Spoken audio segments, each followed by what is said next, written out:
become champions!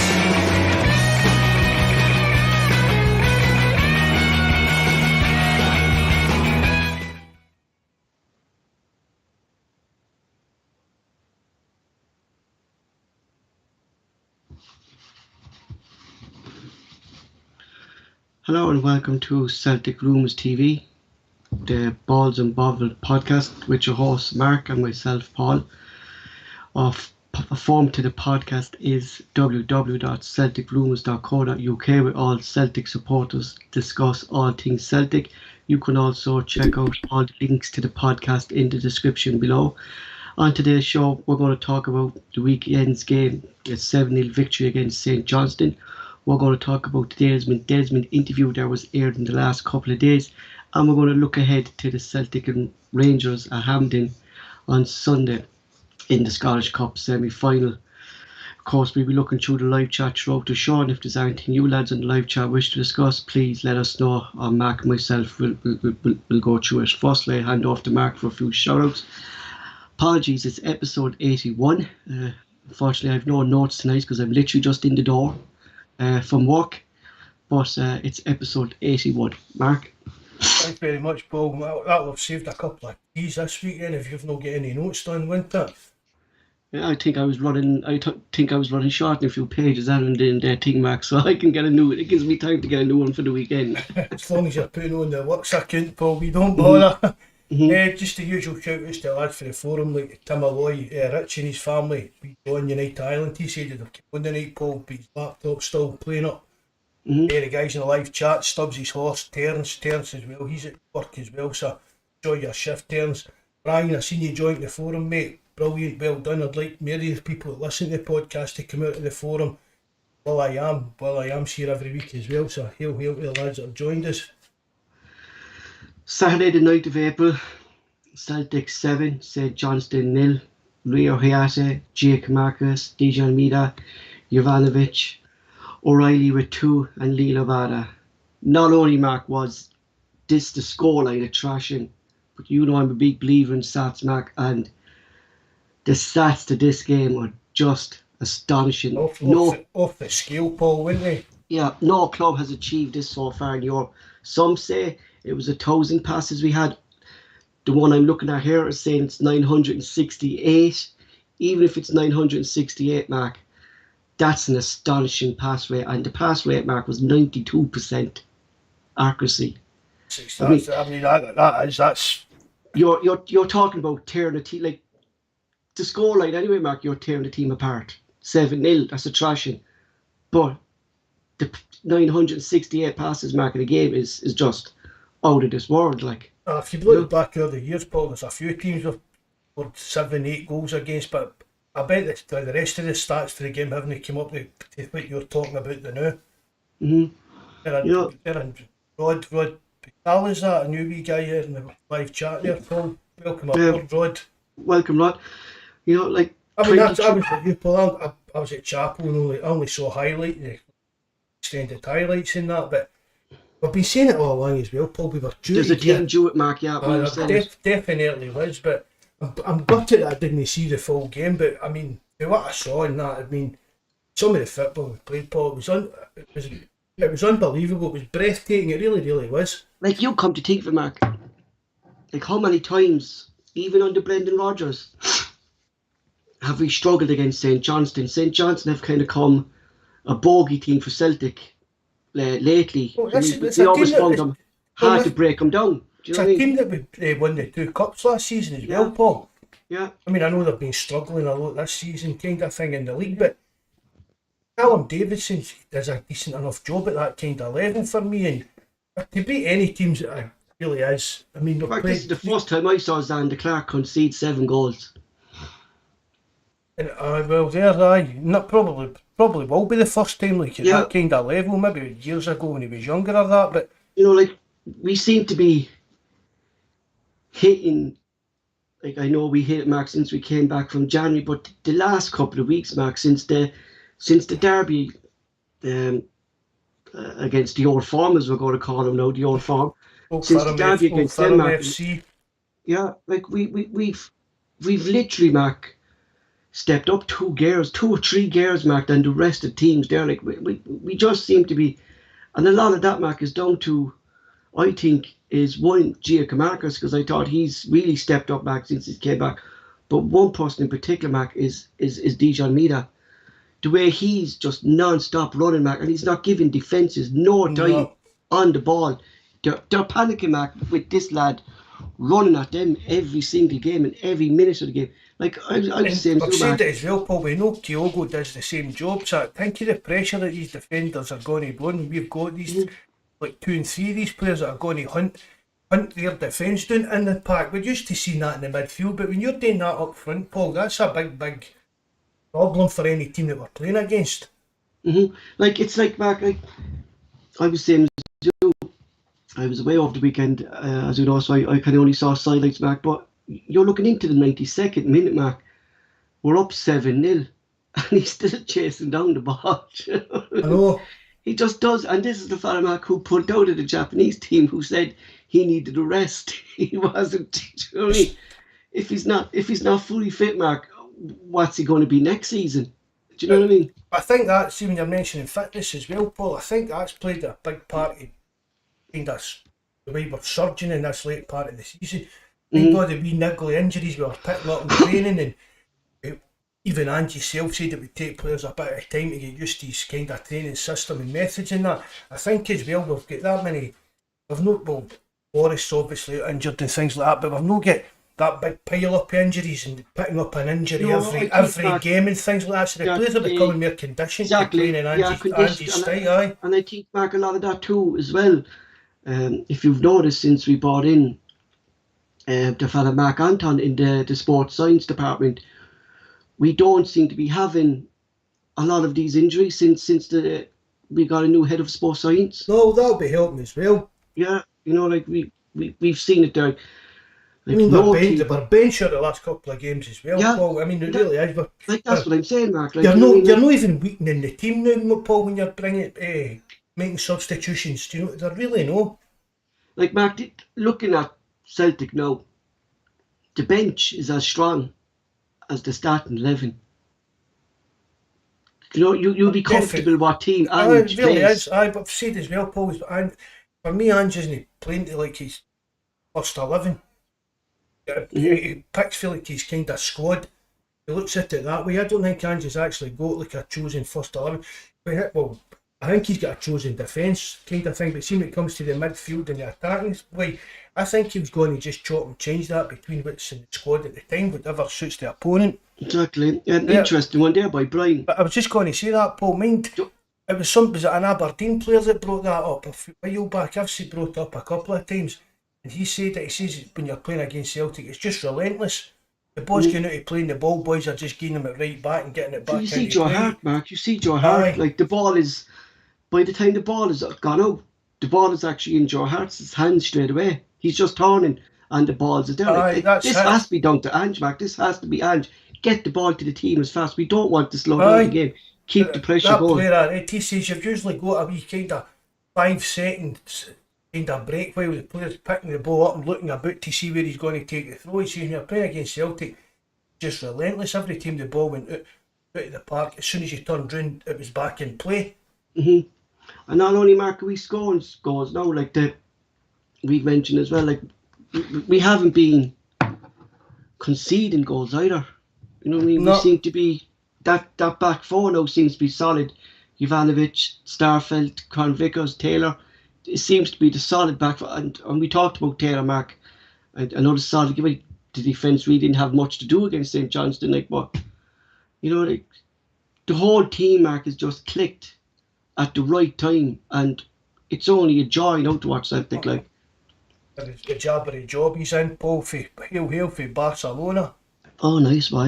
It's alright for some, isn't it? You know, very nice, very nice. Yeah, sorry, Paul, what were you saying there? I just saying, Mark, like, the whole team at the moment is just clicked as one.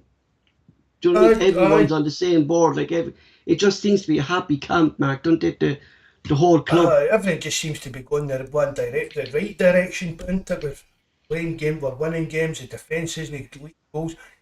I mean, even with their set pieces in that, Paul, you can see a bit of improvement in that as well. When we're conceding the set pieces, we're no looking as panicked. I don't know whether that's maybe Sid Starfelt's looking a wee bit more confident in there. Carter Vickers he's just a unit in there, to be honest. But as you say, the full team just is performing at the highest level, Paul. Like, you look at it like O'Reilly doesn't start that game. Abada doesn't start that game, Mark. Two of the subs come on. O'Reilly gets 2 goals. Abada gets a goal. I mean, these are fellas who, at the moment, aren't getting in the starting lineup, and they're putting more and more pressure on the lads who are starting to get these places. Like, the competition for places, Mark, is very, very healthy at the moment. I don't think there's any, as we say, apart from the defence, probably Callum McGregor. But apart from that, Paul, you can pick out of anybody that's going to start in games. Do you know what I mean? Are you going to play Beaton, move McGregor a bit up forward? Are you going to have McGregor lying deep with Hattie? Do you know what I mean? It's just, and you're not losing any quality. Like we used to talk about, we could put in players like fringe players. We've not really, I wouldn't really see we've got many fringe players, Paul, because they're all getting plenty of game time. Like, I wouldn't classify Zorro or Bongoli, because I don't think they're actually in the first team squad at the moment. I'm talking about, so I won't class them as French players. No, I'm talking about players in and around the first team squad. There isn't really what you would call fringe players, because they're all getting plenty of game time, and they're all contributing their part as well, Paul. They're all really contributing, and nothing needs to change. It's like for like with substitutions and stuff like that, and that's a good thing as well when you need that. There's 2 players, and this is for the live chat as well. I just saw it there the other day. They haven't scored this season, who are actually in around the first team squad and playing regularly. There's 2 players who haven't scored yet this season, Mark. Who are they? Only 2 players. The whole squad has scored, bar the goalkeeper, right? He's not included, Joe Hart, you know what I mean? So there's 2 out 3 players that haven't scored yet in the league. I couldn't even guess. Taylor and Stafford. I was going to say Taylor, but I wasn't sure. Yeah, and Stafford. I thought Stafford got a goal, but no, it was actually in a cup game he scored. But all right. Yeah. Well, you can't argue with it. I mean, that just shows you as well that the goals are coming through the pitch and everything as well, isn't it? Oh, Mark, it's amazing. Like, you know what I mean? You have when Barnes and Terence Ramos there a week and a half ago, and we spoke to Barry, like, and we said there's scorers within the whole Celtic team, like, you know what I mean? Like, if your strikers aren't scoring, it's either Roderick is getting goals, Yotta's getting goals, Abada's getting goals, O'Reilly's getting goals, McGregor now starting to chip in with a bit of goals, Mark. Hayate gets goals.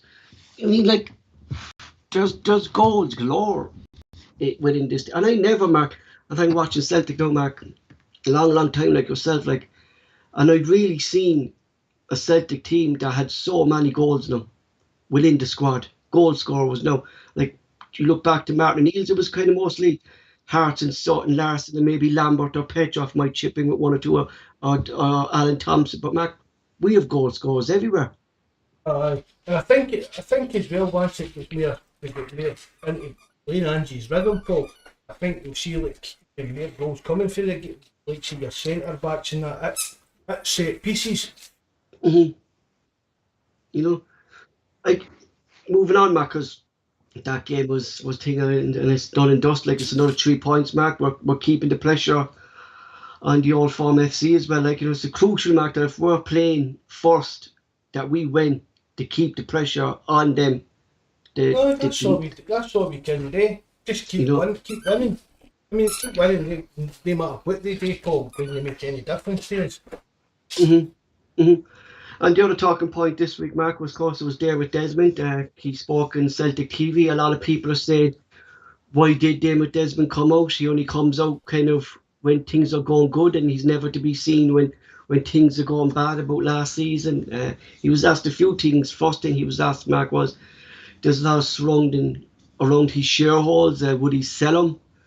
And of course, Dermot Desmond said he wouldn't, Mark. He's a Celtic supporter all his life. He said his father was a supporter, his sons now are Celtic supporters, and for him, it's not a job, Mark.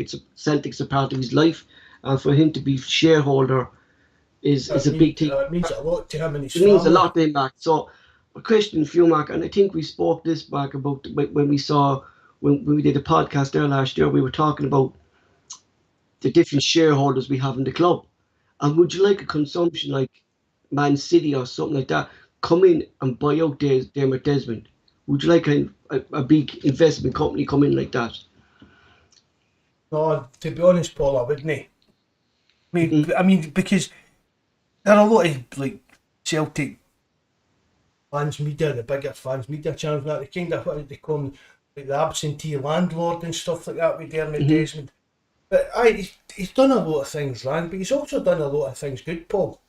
I mean, last season was just a dead rubber. He could have acted quicker, blah, blah, blah, but we could go on about that for another hour alone. Yeah, we'll talk about that next, Mark, because that's the next point I was going to come to when he's talking about what happened last year. But like he was saying, Mark, that Celtic's in safe hands under Dermot Desmond. I think so, Mark, because he said, look, he'll never put the club in financial trouble.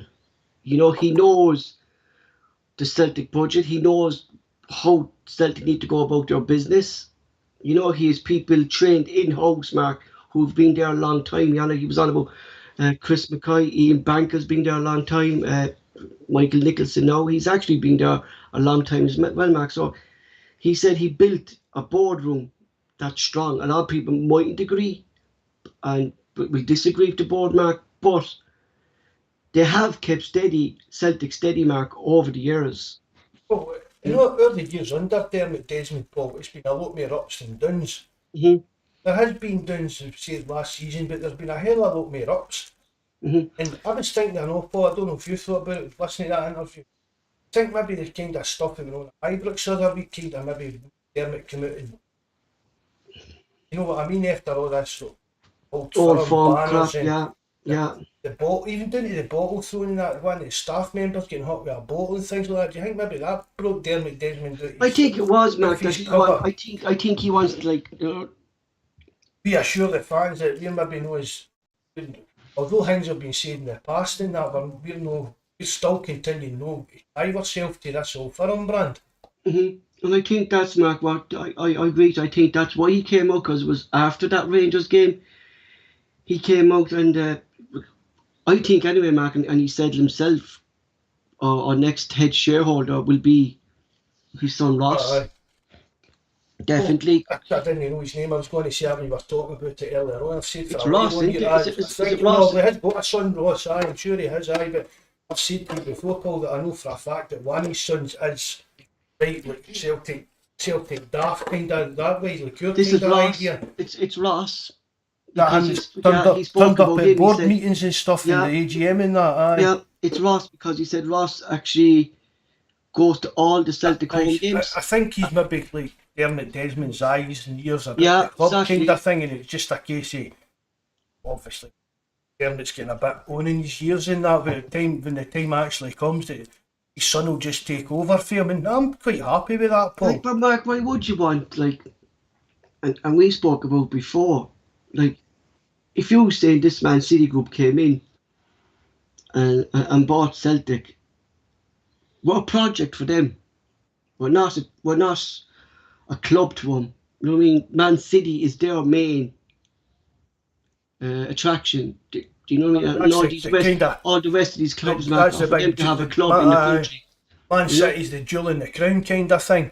And I see, you get going as well, Paul, and that.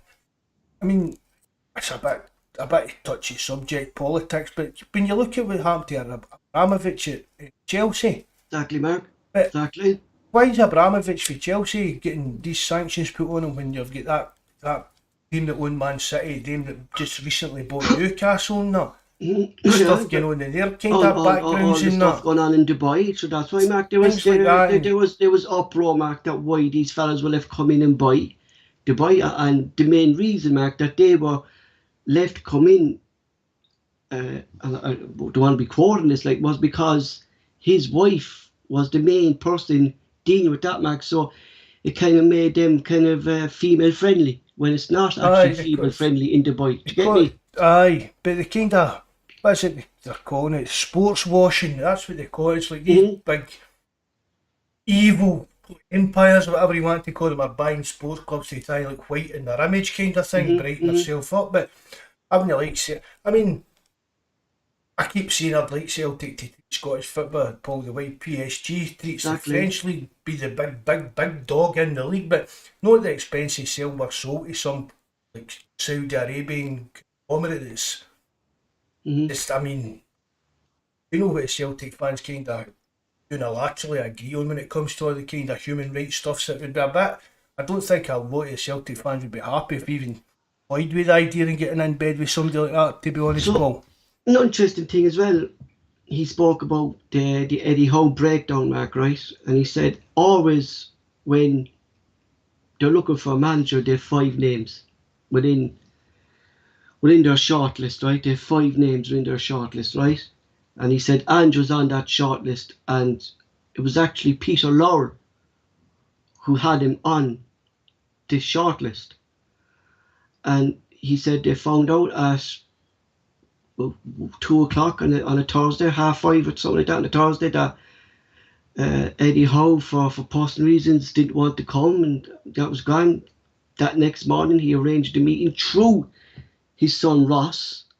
So, is this fella Ross, Mark, involved with Man City? Is this the fella that's involved with Man City, the son? That's Peter Lawwell's son. That's Peter Lawwell's son. Peter Lawwell's son. So it was Peter Lawwell's son that got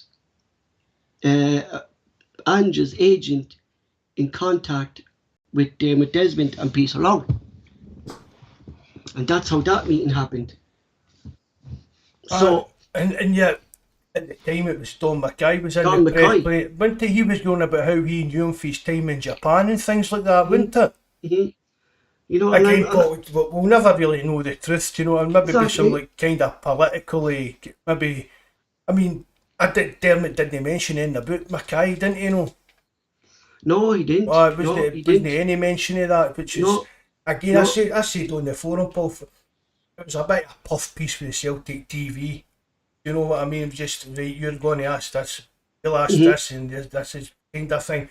It would have been better if it was somebody who was going to ask him some of these kind of harder questions, like even like the fan media, Mark, or something like that. They're not afraid to ask these questions, like. Well, but to be honest, Paul, probably a lot of them would be, for the simple fact if they drove Dermot Desmond, are they going to lose that privileges of getting in and things like that? But even ask what happened to Don Mackay and why did we spend so long like chasing him? As we've said, Paul, with the amount of interviews you need to get through for these kind of jobs and all the headhunting stuff, even get to an interview and that. Why did it get to the stage that he got the job? Then after only a couple of months we realised that he wasn't the man for the job for one reason or whatever. Why was this no highlighted earlier on in the recruitment process where we could see what was wrong if the job was going to be too big for him? Yeah, that was him spending time. That was him coming in early to Paul and spending time working under Peter Lawwell and under Peter Lawwell. Yeah, getting the ropes of the club market and to find out these different departments. But and as I said on it just a week ago. It definitely wasn't personal reasons, Mark. We know that, and for a fact, it definitely wasn't personal reasons anyway. No, I don't think it was anything personal. No, because he was back in a job after 5 or 6 weeks. I mean, there was kind of gossip that maybe it was an illness in his self or like a close family member or something, so maybe he needed going to look at. But that was all hitting like rubbish as soon as he took that other job back in the rugby game, and it's something to do with rugby again. He said then, Mark, that when Dermot Desmond said that he was talking to Ange Postecoglou in Japan over the phone, and he said he read up about him because he admitted, Mark, he never heard of this guy. None of us heard of him. And he said he was speaking to him. He said he was the head shareholder of a Celtic Football Club and blah, blah, blah. And he said, look, would you be interested in doing the job? And he said the one thing he said, Mark, that he knew Ange was the man for Celtic when Ange said that no manager... Dermot Desmond said to him, this could be a stepping stone for you for greater things in Europe. Celtic. To go on and manage, Mark, another big team. And this is why he said, Mark, that Celtic Football Club is no stepping stone for any manager. Celtic Football Club is a massive football club, and if any manager turns down Celtic Football Club, they have to ask about their own ambitions in football. He said that's what sold kind of Ange to him. He knew Denmark that Ange was the man for Celtic. Mark, look what we have in front of us now. Like, you know what I mean? You could see what passion Ange has for Celtic Football Club, Mark. Do you get me? Oh, 100%, Paul. He just seems to have totally immersed himself in the club. What the fans say the club stands for, what the club does actually stand for. I get even the way he treats the media, Paul. I keep getting back to that. For me, they can tell a lot of that kind of what type of person the manager is by the way they treat the media kind of thing. And I mean, he's got them well sussed because he puts them in their place without having that kind of aggressiveness that we used to see with Neil Lennon and when he did bite back. And it's always the kind of laid back still, you know, mate, you know, this kind into it, but he always gets his point across and puts the whoever's asking stupid questions in their place. Now, this was the strangest thing, Mac, I found out of the whole interview. He was asked about players. He spoke about last season. He said last season, look, we had an agreement with Fraser Foster. We had agreed with Southampton. It was another loan to buy. And a deal for, I noticed he said as well that he'd a deal in place for the two Southampton players, for Elyounoussi as well. Yeah, and basically Mark Foster went down and it did, Mark, he said it, like, it put Celtic in a bad position, and he said from the Fraser Foster deal, the troubles just started coming. The players going off in COVID holidays, Mark, and things like that. But that's not what I talk about. What I would talk about, Mark, is he said that the Celtic manager is in charge of any players signed for Celtic over the years, that the manager has the final say, and that the board or Peter Lowell at the time don't get involved in that. It's the manager that gives them the players' names, and they go and when you hear Brendan Rodgers then say, Mark, when we signed Marvin Shepard, I didn't sign him. Brendan Rodgers, Neil Lennon, even Ronnie. I don't know why you came out with that. I really don't. But because see the simple thing about that. See if it's like what the manager makes the decisions on who we sign. Well, what have we got scouts for? Why do we need a scouting department and stuff like that? I don't know. I don't think that anybody that listened to that, Paul, actually believed that. He was doing well up to started coming out with that stuff. Do you know what I mean? There was only two managers, Mark, really, who I think that got their own way with signings. Was Martin O'Neill and Ange Postecoglou. You know, you could say at the start when Brendan Rodgers came in, but then Peter Lowell started going back to his old ways and started bringing in players, Mark, that weren't really needed in the Brent, or didn't even suit the way Brendan Rodgers played. But see, like that, I mean, obviously Ange helped to bring the Japanese lads in, but I don't put like. Well, Matt O'Reilly was always on the Celtic radar, Mark. Things like that. I do think that maybe that the final decision is now coming down to Ange. I still think the rest of them they're all kind of, if it's the word, presenting players that are options for this kind of thing, and Ange's maybe picking, who's the lad that went to Middlesbrough and knocked his back, Greer or something. So he was maybe the first option, and then the next option that Ange picked was maybe Matt O'Reilly, but I don't think it was Ange that's put Matt O'Reilly's name into the mix at all. I think O'Reilly was always in the books, Mark, wasn't he? Because Celtic had been scouting him for a while before that. Paul said that, spoke about that. I mean, kind of. Who was it he was with? Fulham, wasn't it? Was it Fulham? Fulham. By the time when we were scouting Dembele to sign, I'm sure it was, Paul. He was on the radar, Mark, yeah. He was on the radar. That's why I said, Mark, that he was actually scouted then. You know, sorry, I just opened up a bottle of 7-Up there, Marky. But overall, Mark, like, I thought he came across well to be Dermot Desmond. Like, Mark, you could take him from that, Mark. You could see from my point of view, is like as long as Dermot Desmond is there, Celtic are in safe hands. And I know there's a lot of people who agree with the board mark and stuff like that, but I don't really think you should complain about what Dermot Desmond did, Mark. Do you know what I mean? I really don't, Paul, because again, he's putting people in, and he's putting people in place to do these jobs. So he's Peter Law's basically, Dermot Desmond was basically relying on Peter Lawwell to run Celtic for him, without really taking much to do with it, apart from it's coming to big decisions down to managers and budget and stuff. But the day-to-day running was always down to Peter Lawwell. But you can't really blame Dermot Desmond for the mistakes that Peter Lawwell made. You can blame Dermot Desmond for maybe keeping Peter Lawwell in place too long. Things become stale as they actually accumulate in at the end of our last season.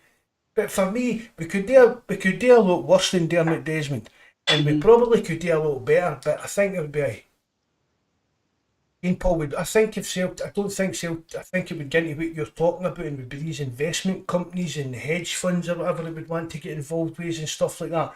That's really definitely not a route I want to get in. Yeah, exactly.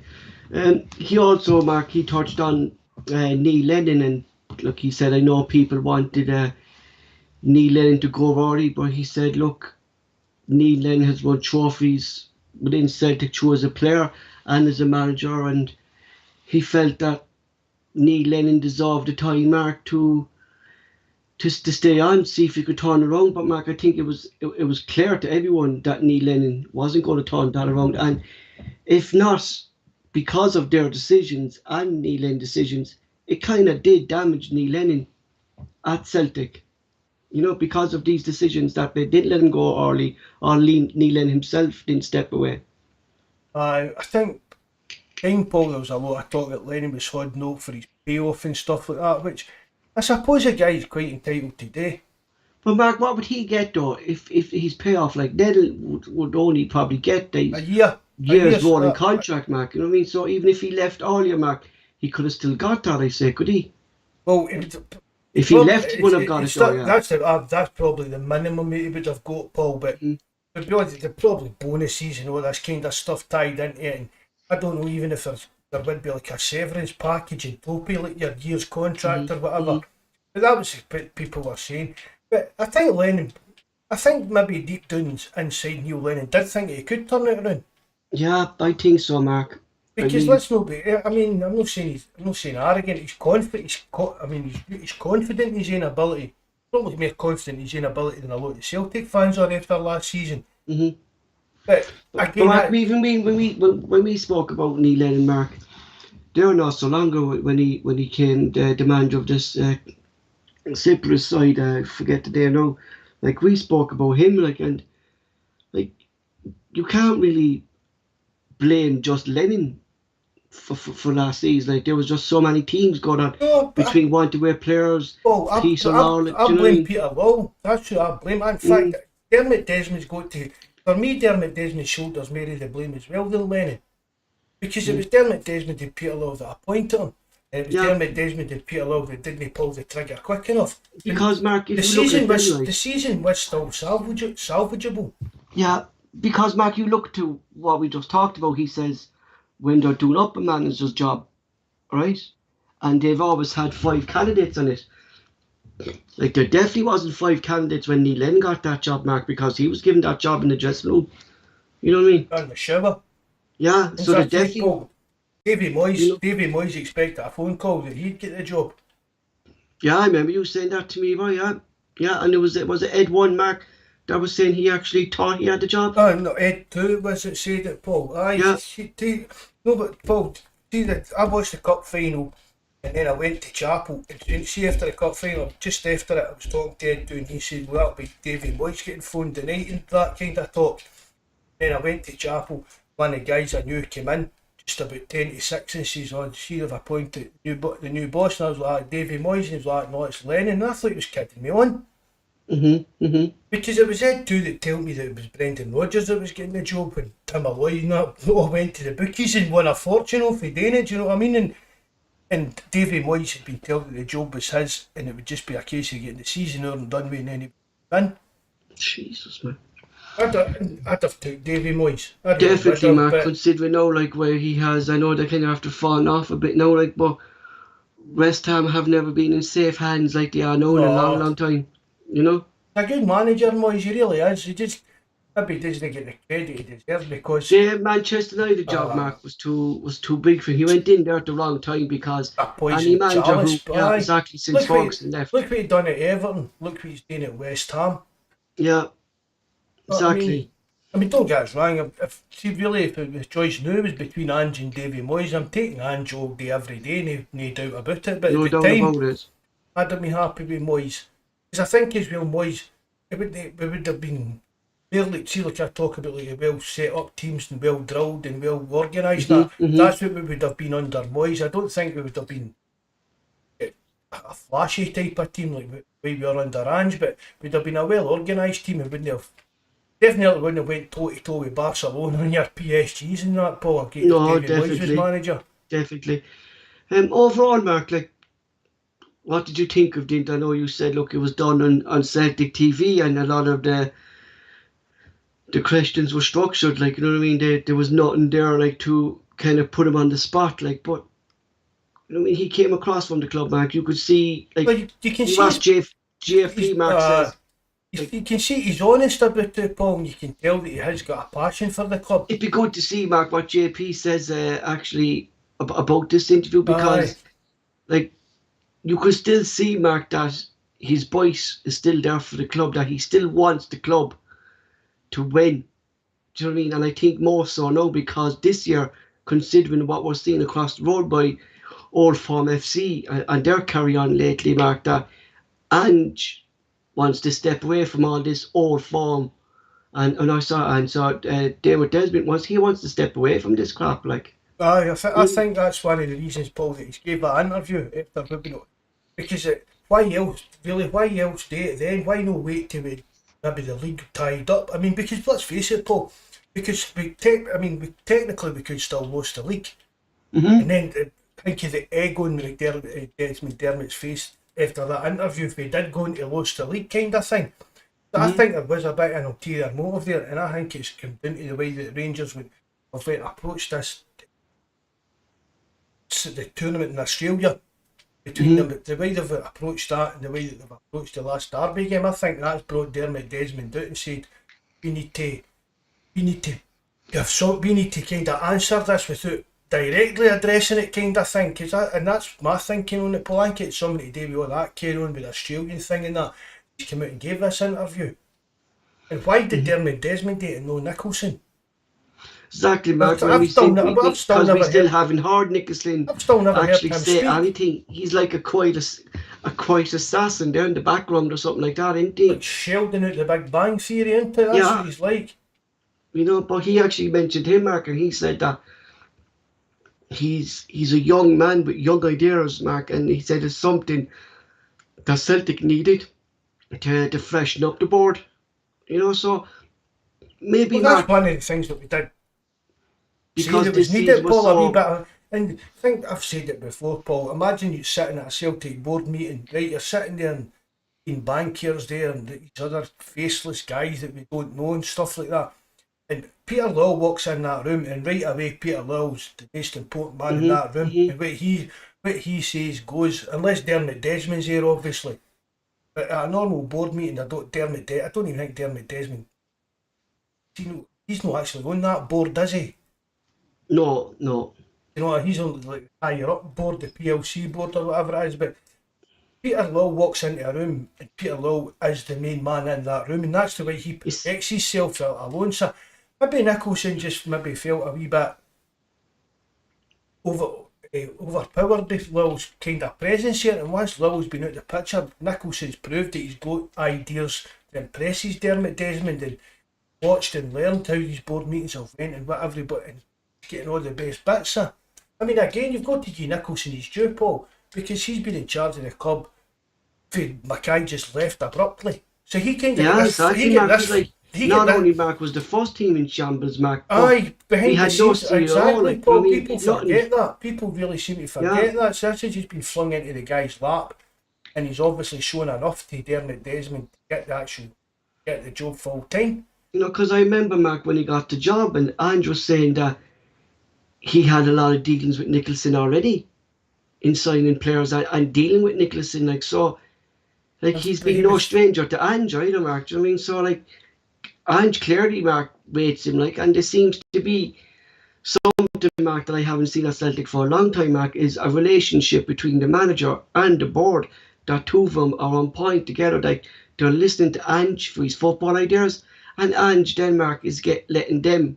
So the money side of things. Yeah, because do you remember he was asked about Yasa? It's only a couple of about a week or two ago, Mark. He was asked about Yasa and Vickers, and he said, "That's not my department, mate. You know what I mean? That's the board's department. They're looking after that." Do you know what I mean? You know, and just letting them do their job, Mark. Do you know what I mean? Of course, Andrew would probably come into discussions as well, Mark, saying he wants them there, but he's letting all this financial stuff to the people, which we should have been, Mark. Exactly. Aye. And they're letting it down to football stuff too. If football decisions get made with football people, and the money decisions get made with the money people, I mean, that, Paul, it's common sense when you think about it.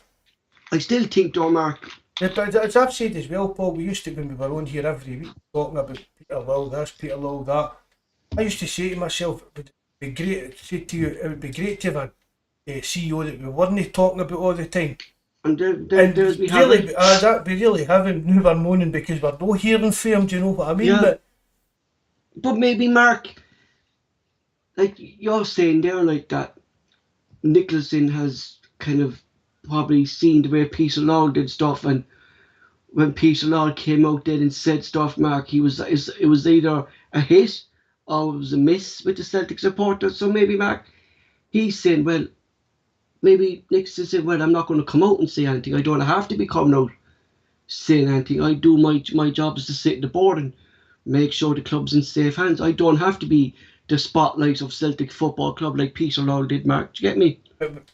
When things are going right, Paul, it's easy to do that, isn't it? Yeah, exactly. When things are going wrong, you know what I mean? When things are going wrong, what's the reaction going to be for, like, say, Nicholson and things like that?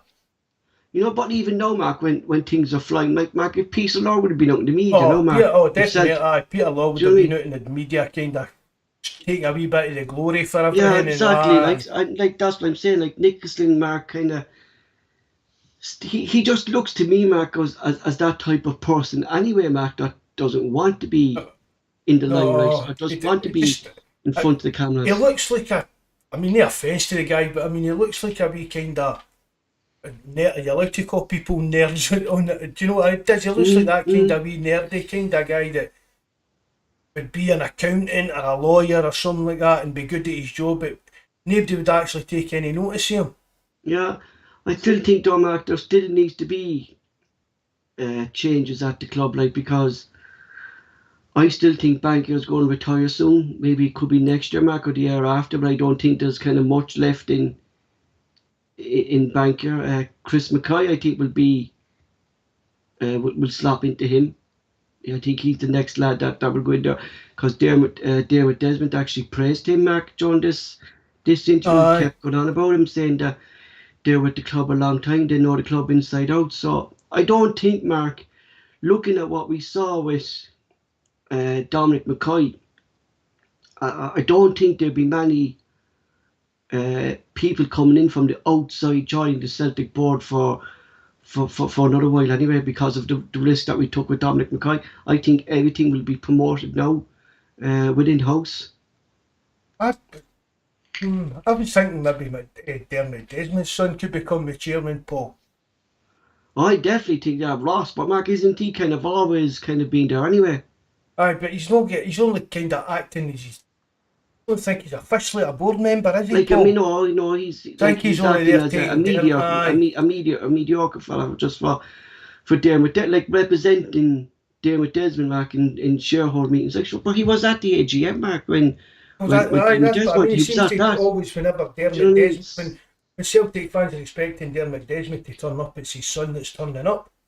So maybe I mean, I know what you're saying, Just Paul. I know looking that, at Mark from but that way. you can't have it, but we can't have a company a size of Celtic, Paul, just running on these kind of same ideas. We've saw how it can work out with Lowell. Do you know what I mean? Yeah, but We've you got think to maybe get fresh ideas in Desmond every now Mark and again. is maybe grooming his son into this position by letting him represent him at these AGMs, represent him at these board meetings. Do you think maybe Desmond is actually grooming his son for that role? Well, I definitely think he's grooming him for some kind of role at the club, Paul. Like we say grooming, now we mean promoted. Do you know what I mean? We don't mean No, I know what you mean. Lana Wolf grooming. Oh. Sorry, Mark, that just had to come out there. I didn't mean that. You know, but there's definitely Mark. He's definitely by he's definitely letting his son do. And looking at him there today, Mark, like look, like David Desmond, he's talking today, and he said he hopes to give the things to his son and stuff like that, and he didn't mention which son, but I think we can all guess. But how long do you think Dermot Desmond has, Mark, at Celtic? I don't know, Paul. I'm not his doctor. Because, Mark, he looks a fit man. Looking on today, Mark, he looks a fit man and looks after himself. You know what I mean? Thank you, Toby. Obviously, his health's going to come into it. Just take away on him, but I think as long as he's... I say Banker's older than him, Mark. I say, is he? That's something actually I'm going to have to look at. Is Banker older Banker's older than Mr. Burns at The Simpsons, I think. Yeah, definitely. But I think as long as Dermot Desmond's running all the rest of his businesses and fit enough and well enough to do that, Celtic will be part of that. And when he's no longer fit or alive enough to do that, that'll pass on to his son. Moving on to the big part of the show, Mark, of course, is going to be another Glasgow derby, but this time we're in the Scottish Cup semi-final. Kick-off is on Sunday at 2 o'clock at Hampden. Big game again, Mark, but like we could actually put the Old Firm FC's whole season fall apart in the next game, Mark. Can't they, Celtic? You know? Oh, if they win it Sunday, that's their season finished as far as I'm concerned. But looking at the last game, not Mark, just a season, Paul, that's a body blow to them. But looking at the last game, Mark, right? Of course, Celtic, like we didn't expect us to concede early, but kind of after that, we kind of controlled the game. Are you expecting anything different from Old Firm FC, Mark? Or you think, like, I know, seeing kind of reports today, Mark, they're going to be missing a lot of players as well themselves. You know, Ryan Jack seems to be out now. Morales is out for the rest of the season. Hellender's out as well. Yeah. Tavernier's going to Liverpool, isn't he? I saw something about that. Christ's sake, when I saw that, I had to hold myself back, Mark, and not say something on Twitter, because I'd only get into an argument with the Rangers fans again, boy. You know, and I couldn't have it, couldn't stick on, but I'm not joining that on me anymore, to be honest. I warned you what it was like, didn't I? I warned you what Twitter was like. Yeah. That's you arguing with Rangers fans, chasing that wee Lana Wolf about social media, stalking them and that. What am I, 16, am I? Did you see the link I sent you, the boy that gave her 10 grand? Is Ange's record? See, you're changing that now, Of course I am, yeah. Because I don't want the lawsuit on back, for fuck's sake. Is Ange's record, Mark? Is it 4 or 3 Glasgow derbies we had now? Is it 1 win, 1 loss, and 1 draw, isn't it? Or was it 2 wins? 2 wins. 2 wins and 1 draw, wasn't it? Aye. 2 wins and 1 draw. So he's Ange's yet to lose. No, we lost them early in the season, didn't we? Yeah, that's what I'm saying. How many times did he play on? I see that's... Well, we've got 1 smear to play them in the league. We've got 1 loss. See, now you're confusing me now. One Something in the loss. live chat put that up. One loss, Mark. One win, isn't it? 2 wins. And one draw. How's it 2 wins if we played them only 3 times? How many times we play them in the league? 3? 3. Oh, yeah. So there was no draw. No. When I we lost lost it. the draw, so- I won.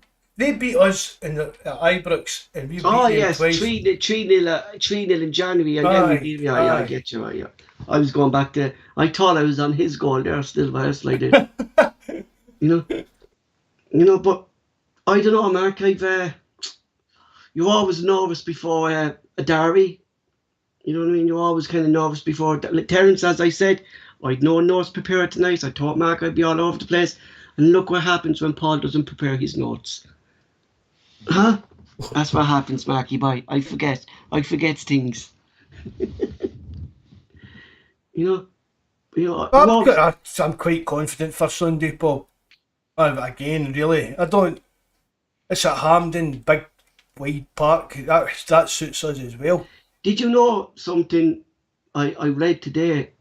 Celtic are unbeaten 17 games at Hampden Park. 17 games are unbeaten there, Mark. That's some record, Mark, to be unbeaten. Considering Hampden Park, Mark, used to be kind of a bogey place for us. Remember Neil Lennon couldn't win until Ronnie Doyle came in Denmark. It was still kind of up and down. Then Rodgers got the ball rolling. Then with all the trebles, like 17 wins, Mark. That's some record. It'd be interesting to see if Buzz could work out if that was actually a record, Paul. Is that consecutive wins or out of so many? Because wins, 17 games unbeaten in the market there. That's 17 games in a row. I actually have it here. I actually screenshot it. A second, I get it up there now. But just even, they pinned everything on beating us at Ibrox. Celtic have their first record. Yeah, Mark, 17 games unbeaten. You know. Well, that's a good omen as well, isn't it? But just even people on the forum that's keep in, it's a game, anything can happen. I'd be happy to get through with extra time and that. We destroyed them in their own midden just a couple of weeks ago. We've got nothing to fear come Sunday. No, I think the pressure's on. The pressure's more on them. On them, Mark, and how they're going to handle the pressure. Because, Mark, it's going to be a big ask from them, considering the injuries that they have. They're going to be playing later on tonight. If they get knocked out of the Europa League tonight, Mark, that's a big blow to their morale. And just into how actual shite they are, Paul. Yeah. I mean, I've said it all season, they're not a good team. They just seem to constantly kind of grind out results, even in Scotland, Paul. As I said, we just went to their own midden 2 weeks ago and beat them. See, it's harder to go and beat them in that than it is going to be even Hampden. with a full Ibrox stadium, Mark. Full Ibrox stadium. I know, because that's what they thought. They thought with the majority of Rangers fans in the stadium that our players were going to wilt, and so we're going to have no Celtic fans there next season. doesn't matter. You know what, Mark? Looking at it now, Mark, we put the marker down, Paul. Their full season hinges on Sunday. Exactly. Like we could was it you, Mark, that sent me the link there? They're already calling for G Van Bronckhorst's head. There's a lot of them already. I mean, you were looking going like he has signed. Somehow I don't think Wiltshire was his signing anyway, Mark. I think that was the board that did, Mark. So he's actually signed no players, Mark. I think that were actually his, and a lot of these players, Mark, can't play in his system anyway. Oh, you know what I mean? I've said Paul when he's Tavernier getting exposed at his defending because he has to stay back, Mark. Aye, and I've seen Rangers fans moaning about that, Paul. I've said that to you. They all seem to be moaning that Van Bronckhorst doesn't let Tavernier push forward as much as he should and things like that. But I mean, I still maintain Van Bronckhorst's a good coach, Paul. You don't win the Dutch league if you're not a good coach. You're going to a Dutch club and everything's in place for you, Paul. Your youth, you get what I mean? We know how the Dutch Exactly, team Mark. Yeah, we, Dutch, all the Dutch clubs are like that, Mark. Right? Yeah. and he's come Yeah. into this again a poke at Ibrox. They've got some decent players. They've got some prima donnas. You get what I mean? All these other things. They've not got any money. Couldn't spend any money in January. And just say they kind of get forced. Ramsey, an unfit Jack Ramsey, and Ramsey and stuff like that. But they don't want rid of Van Bronckhorst. If I was Van Bronckhorst, I would be wanting out myself, Paul, because without getting this Champions League money that they were expecting to get. So what do we say, Mark? That they least they're going to have to sell Kent because he's in his last year. Morales is in his last year. Wiltshire be going back. What's his name at the back, Mark? The fella that he came up from England. What's his name? Goulson. Is it Goulson? Yeah, Goulson, aye. He's gone, Mark. McGregor's in his last. Mark, a lot of people, Mark, like. And I never thought Rangers fans, Mark, or sorry, Old Firm fans, Mark, would turn on Alan McGregor. He was the holy grail for them last season, Mark, and now they're really saying he needs to retire. Aye, and I don't think they've got much confidence in that the young backup guy. So No. I think that's why they have been sniffing about Seagrass for Dundee United. Which, it's, from their point of view, would be a good signing, to be honest with you, Paul. No, because we've obviously spoke about. We'd like him at Celtic. He's a good enough keeper, aye. I just thought of a crocked player there, and Wiltshire came into my head. So Ramsey, but geez, Mark, sure, he was the holy grail, sure, like Ramsey, wasn't he, for them? And I haven't seen, bar his goal against us, Mark, I didn't see nothing that got me excited about Ramsey in that. Even that game, Paul, he scored that goal in early. Exactly, that was it. That was it. He done nothing after that. It was just that was a publicity signing, Paul. There was no thinking behind that. There was no planning where he was going to play. Mark, it's a bad sign, Mark, when the team that's selling him are saying to you, take him, we'll pay his full wages. Do you know what I mean? We'll actually pay his wages if we take him. I mean, that just shows how Juventus wanted him out of their club. Like, it's no doubt, but Paul, it's like, honestly, Paul, it's like a kind of Peter Lowell kind of loan signing. Yeah, exactly. And who would that remind you of, no, Mark? Like a player like Ramsey that Peter Lowell took to Celtic. Like, what kind of player would you think was like that? I'd look at nearly down the days of Carlton Cole, Mark, or something like that. We brought in there. Do you know, like, remember we brought in a player, Mark, who Colin Kazim Richards. Yeah. That was a blatant. I've explained that before. That was a blatant favour to that Dudu Dahan. The guy was due to get banned for. I can't mean if it was hitting a reporter or when he spoke to a reporter, he was due a ban. Dudu Dahan needed to get him out of the country, kind of thing. And Peter Love says, send him out here. That Colin Kazim Richards, and he came out here and just. No, another one, Ian Wright. I hate Ian Wright. I hate him. He was another one that came in and. That's exactly the kind of signing, Paul. That Jorginho, Mark, was another one, Mark, that kind of never took off. But he was a good player, Paul. What did I read about him, Mark? Actually, there was something on Twitter about him, and some people were saying about flop signings, and one fella put him up, and people were saying that he was never played. Like, who was the manager back then when we signed him? Was that no John Barnes and Kenny Dalglish? John Barnes and Kenny Dalglish, that they never played him in his kind of right position. Anyway, it only just came off the back. He won the World Cup, Paul. He was a great wee player, but it just didn't. See that kind of signing. That's it. I wouldn't even have said that signing Janino was an actual risk, Paul. It was just one of these signings that didn't work out.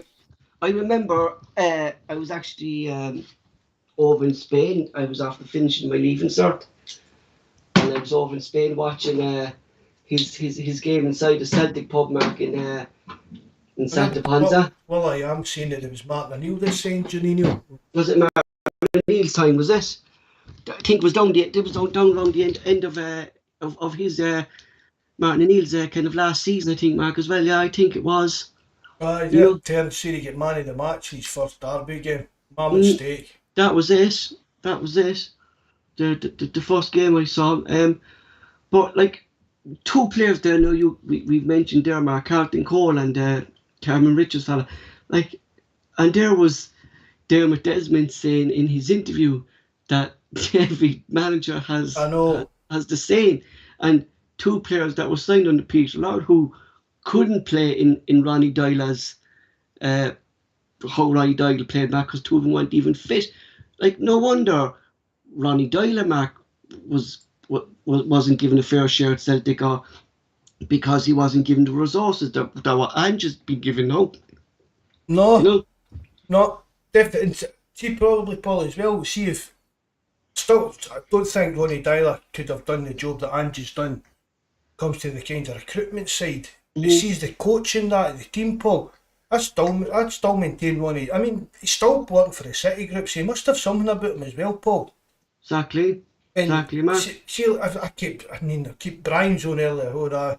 One Brian on the chat said, if you win the treble or the board dividend will be forgot about. Brian doesn't know me. I've known about the Celtic board for 10 years, haven't I, Paul? You know that. Definitely, yeah. And that's the thing. At the time, the way the club was structured, we stuck with. See if we'd set up with a director of football and that above Ronnie Dyler, it would have kicked on for there and it would have worked better, hell of a lot better. Should I remember, Mark, when we had Jeanette Fenley on, Mark, and she said it like that. That's what happened. What you just said there is that because we were winning, people totally just forgot about these problems we had in the board. But these problems are still there, and I think, Mark, like we give credit where credit's due, and Dermot Desmond spoke honestly in his interview. But I still think, Mark, that Ian Banker has a lot of power within our club. And he's the chairman. He's the chairman, Paul. So he's good. And as long as he's there, Mark, I can't see. I see, Paul. I'd go to disagree with you. I say the power lies with the CEO. But can you see, like? But then you're looking, then, Mark, to. So you're blaming McCoy. No. What I'm saying is, like, you go look at Dermot. You look at Dominic McCoy. They were saying there was a fallout between him and the board, that the board didn't see his vision. So, what if Nicholson has a different vision to the board? What's going to happen there? They're going to vote Nicholson out. But Nicholson's coming for years and years of working alongside this board and maybe just tweaking their vision, Paul. Because McKay maybe wanted to rip up their vision and start from scratch. Nicholson's probably... That's what I think what happened. Nicholson's maybe watched the way the clubs get rang and thought, if I come in here with drastic changes, I'm going to end up getting out of here. So I'll tweak this and I'll tweak that and just change this a wee bit and do this bit a wee bit better. Just get what I mean? Rather than come in and try and rip it up and start again. Yeah, for me, Paul, I think the guy that's running the club day to day is the most powerful guy at the club.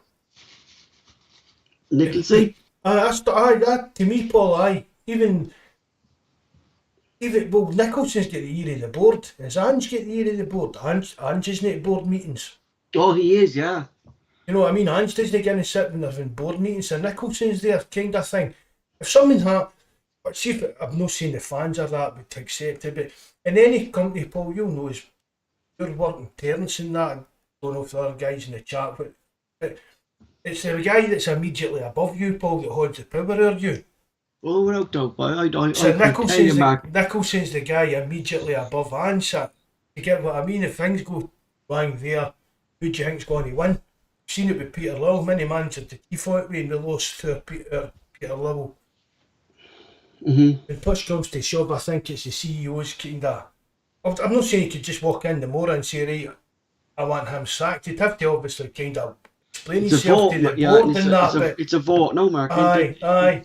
But I just think that the CEO's the kind of guy that got the most power kind of club because he's involved in everything at the day-to-day type of running these things. Back to the game anyway. Like Ange it was kind of the first time really, Mark, that in the last couple of games, I kind of started seeing Ange kind of stick with the same starting lineup. You know, Giamarcus through the middle, Mida, Yotta out the right, Rodjek, Hiase, McGregor. Would you start this game again, Mark, considering how well they did in the last couple of games and the trash we gave St Johnstone? Would you this game, or would you bring in some? Is J Marcus fit? We don't know that really. If J Marcus is fit, I would start J Marcus definitely, Paul. Rogic as well. I'd start Rogic. And my other two midfielders would probably be McGregor and Hatate, just for the way Hatate played that game.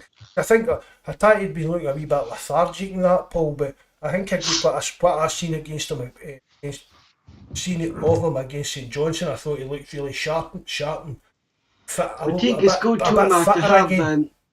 Well, just going what you're saying there, like I think it's good actually to start Rogic and Yasser Mida, just to have when the old form are tiring, you're taking off Rogic, you're taking off Abada, you're taking off Yasser, and there you are, Mark. You're bringing on O'Reilly, you're bringing on maybe Kyogo, you're bringing on. Do you know what I mean? You have even faster players coming on. And Rogic, the way Rogic played at Ibrox the other week, just in that, see that wee pocket of space, Paul, between the midfield and the defence. Rangers couldn't get near him in the wee pockets of space he was picking up in there.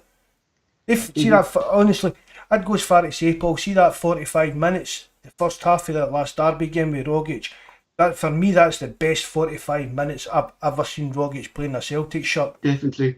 Consistently, I mean, he's come in with these wee wonder goals and these wee sparks of magic, but for these 45 minutes, Paul, they couldn't live for him. No. They really couldn't, and for me, that's... He could have had a hat-trick, Mark. For me, Rogic has got to start on Sunday against them, because that last game, they just...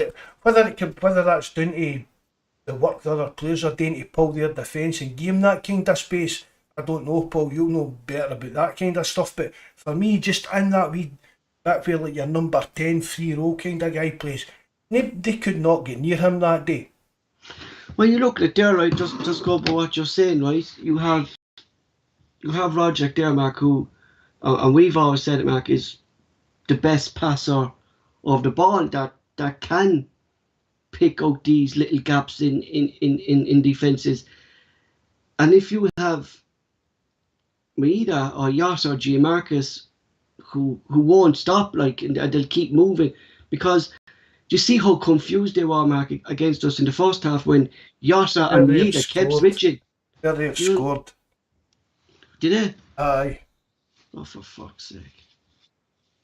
Well, that's when you're going to play into our hands, Mark, like, because the more games they have in there. Do you know what I mean? Won't be brilliant if they got West Ham. They'd tear them apart. But, like, the spaces work, the space, as I was saying, Mark, the space that our three attackers will be making, we need a player like Roger to pick out that pass. Like I remember the first game, Mark, when you had Reed and Yasser. The same wee passes that he tries to slide between the centre back, the full back, Paul, for the wing that they run on to, see if they work, they really work. Aye. But he's one of the best at them we've got. McGregor, I think McGregor. See, McGregor for me is a totally different player than the type of player I expected him he was going to be for Celtic. I mean, he's a great player. I think he's a great player, but he's not the type of player that I thought he was going to be, Paul. He was younger, like arriving late in the box, kind of a bit Paul McStay's kind of that idea. He's not doing that kind of job. But we're seeing him doing that kind of the last couple of games, though, Mark. We've seen him kind of. When Beaton's playing, he plays further, a bit further. Yeah. Some he's shooting shocking right enough, to be fair to him, right enough, but if you don't buy a ticket into it, you're not going to win. What's your prediction for Sunday? No, so I want your lineup. What's your full lineup? Yeah, what would you go? Your lineup, yeah. Oh, Hart, Juranovic, Carter Vickers, Starfelt, Taylor, McGregor, Hatate, Rogic, Jota on the left. Probably go with Maida out on the right and Giacomakis through the middle. Yeah, that's what I think. But how my thing is like, is is J Marcus fit, Mark? There was things like people were asking, is he actually fit for training, or is he thing, Mark? But we actually... I thought so. I thought I seen he'd been training today, Paul. I thought I'd seen something on Twitter that he'd been training today. You know, because... Well, even if no, Paul, Kyogo's got to be fit, so just plump him in there. Last time, yeah, like, it's a good thing now, Mark, that we have Kyogo back, like, but just... It's maybe a good thing we didn't risk him. Yeah. The other week when it was a bit touch and go. I mean, Angie self said everybody looked at Celtic at Lennoxton, Kyogo was in his face to make sure that he noticed that he was fit and running about well, so he seems to be raring to go, so if Giacomakis doesn't make it, I'd be just as happy with Kyogo in there. I just don't go with Maeda through the middle, please, just don't. No, Mark, it doesn't. It doesn't work, and we've seen that. Like, you see what he brings to the team, Mark, when he's out on the wings. It doesn't seem to have that kind of striker's instinct, Paul. No, he doesn't, Mark. And although what you're saying, he's running, he's a very similar type of player to Kyogo, Paul. But it's just not got that kind of wee striker's instinct like Kyogo's got or Giacomakis has got. I mean, he has duffed a good few chances, to be honest. And consider as well, Mark, how Giacomakis actually warmed up. They didn't like it at all, didn't they? They didn't like that, Mark. How he's in their faces, like, and him chasing down the ball, Rita chasing down the ball, like they were making mistakes, Mark, that we kind of came used to see. We were forcing them into the mistakes. Yeah, that's the thing about it. That's kind of high press that Ange wants. Yeah, and these are things, Mark, we didn't see them making. Like, we didn't see these Rangers players kicking the ball away out of play, but that's down to all the way Ange has us playing. Do you get me? You know, I go the same as you, Mark. I think the only change I would do, if I had to make a change, Mark, the only change I would make is Abada for Jota. You know, I think Jota, Mark, the last few games, like, you know, he's not been scoring, but he's putting in passes. But if we want goals, I think Abada is more of a goal threat than Jota, if I'm honest. So play Maeda on the left, Jota on the right, Abada on the right. I just think, Mark, like, you look at the way Celtic put in the ball, and we've seen it loads of times with Jota over the last couple of games, Mark, the way he just slips in off the back post. Do you mean? And Jota doesn't kind of do that to what, like... Abada coming in, Abada running into the back post, scored a few goals that way. I think, Mark, like, that's one thing that has impressed me about Abada, Mark, is that his timing to get into the box, Mark, is outstanding. Like, and for me, he's definitely young player of the year. Abada? Yeah, young player of the year now. Young player of the year. Don't know about that. Well, who'd you go? Ralston. Is Ralston still young enough for that? Ralston's about 22 now, Mark. Like, 22 is a bit, like, it's kind of... but you don't need to be... Is it no under 23? No, under 23? Under 21s, isn't this? I don't think so, no. I think it's under 23. I won't go... best improvement player for Ralston, anyway. Best improvement for... well, maybe Abada, I suppose you could be right. I mean, for a young guy, he's just turned 20. His stats are phenomenal, Paul. Definitely, Mark. To come from another country at 19-year-old and settle here and put in what he's done. I mean, one of the things, again, we kind of, when reading up on and watching things when we signed him, it was the same as Jota, Paul. It was a kind of his final decisions needed worked on. He needed to work better on the way you, like, either cross it or whatever kind of thing. If that's what these scouts were saying about him back then, imagine how good he's going to be when he actually susses out that. Under the guidance of Ange, you know, how good can Abada come under Ange? I mean, if we're seeing him now, Mark, and like, he did have a bad spell there, but that was due, like we said, that, Mark, that he was only after COVID and I'd been injured and he caught COVID, did a bit in and out of games and that. But again, Paul, we're sitting here bumming, oh, Celtic going to re-sign Dembele, what if he leaves for nothing, and this guy's about bad as at the same kind of age level as Dembele. Mm-hmm. And look what he's done. Do you know what I mean, sir? That's the kind of, I mean... Mark, I was reading there on the forum about the Celtic and the Old Firm B games. Give me 2 seconds now, Paul, right? You keep talking. And basically, what people, and if any lads here have went to B games lately, that a lot of people, Mark, haven't actually been impressed with young Dembele, saying they can't see actually all the hype about him. You know, so it get me thinking, Mark, has there actually been reasons why he's not actually in the first team? Is he actually as good as we said he has been when he was younger, and he's actually not this player now? You know, just what's your thoughts like that, lads, on the live chat, young Dembele?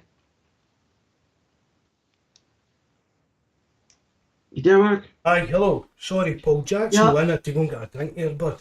You all right? I just saying there, Mark, that in the B team there, like a lot of fans who were at the last couple of matches, but especially with the Old Firm Bs, and they were saying that they haven't been impressed by young Dembele at all. That they haven't been. That has he been built up too early, Mark, when he was a youngster, and now he actually can't live up to that expectation, Mark, because a lot of people, Mark, are saying he hasn't been great at all. You know? I've seen a lot of people actually saying that, Paul, that watch kind of the B games and that, but I mean, Paul, there's a list of players going, as long as your arm, it goes back years, that were brilliant young players and never made the grade. Mm-hmm. And Dembele maybe just seems to maybe just be falling into that kind of bracket. I think so, Mark. I don't think it helped him getting injured last season. No, yeah, I think that was a big blow, Mark, because I think he would have definitely got a chance this season on Ange. You know? And as I've said, I don't blame for a minute. I don't blame Neil Lennon for giving him game time last season. Although he promised him it, Paul, as I've said, you throw a young guy, that the kind of hype surrounding Dembele, Paul, you throw him into a team that's struggling, and it's as if, this is our saviour. He's going to be the saviour of the team through this bad patch. And if it doesn't work out, the crowd are right on his back for that. So I don't really blame Lennon for not giving him the game time that he promised him.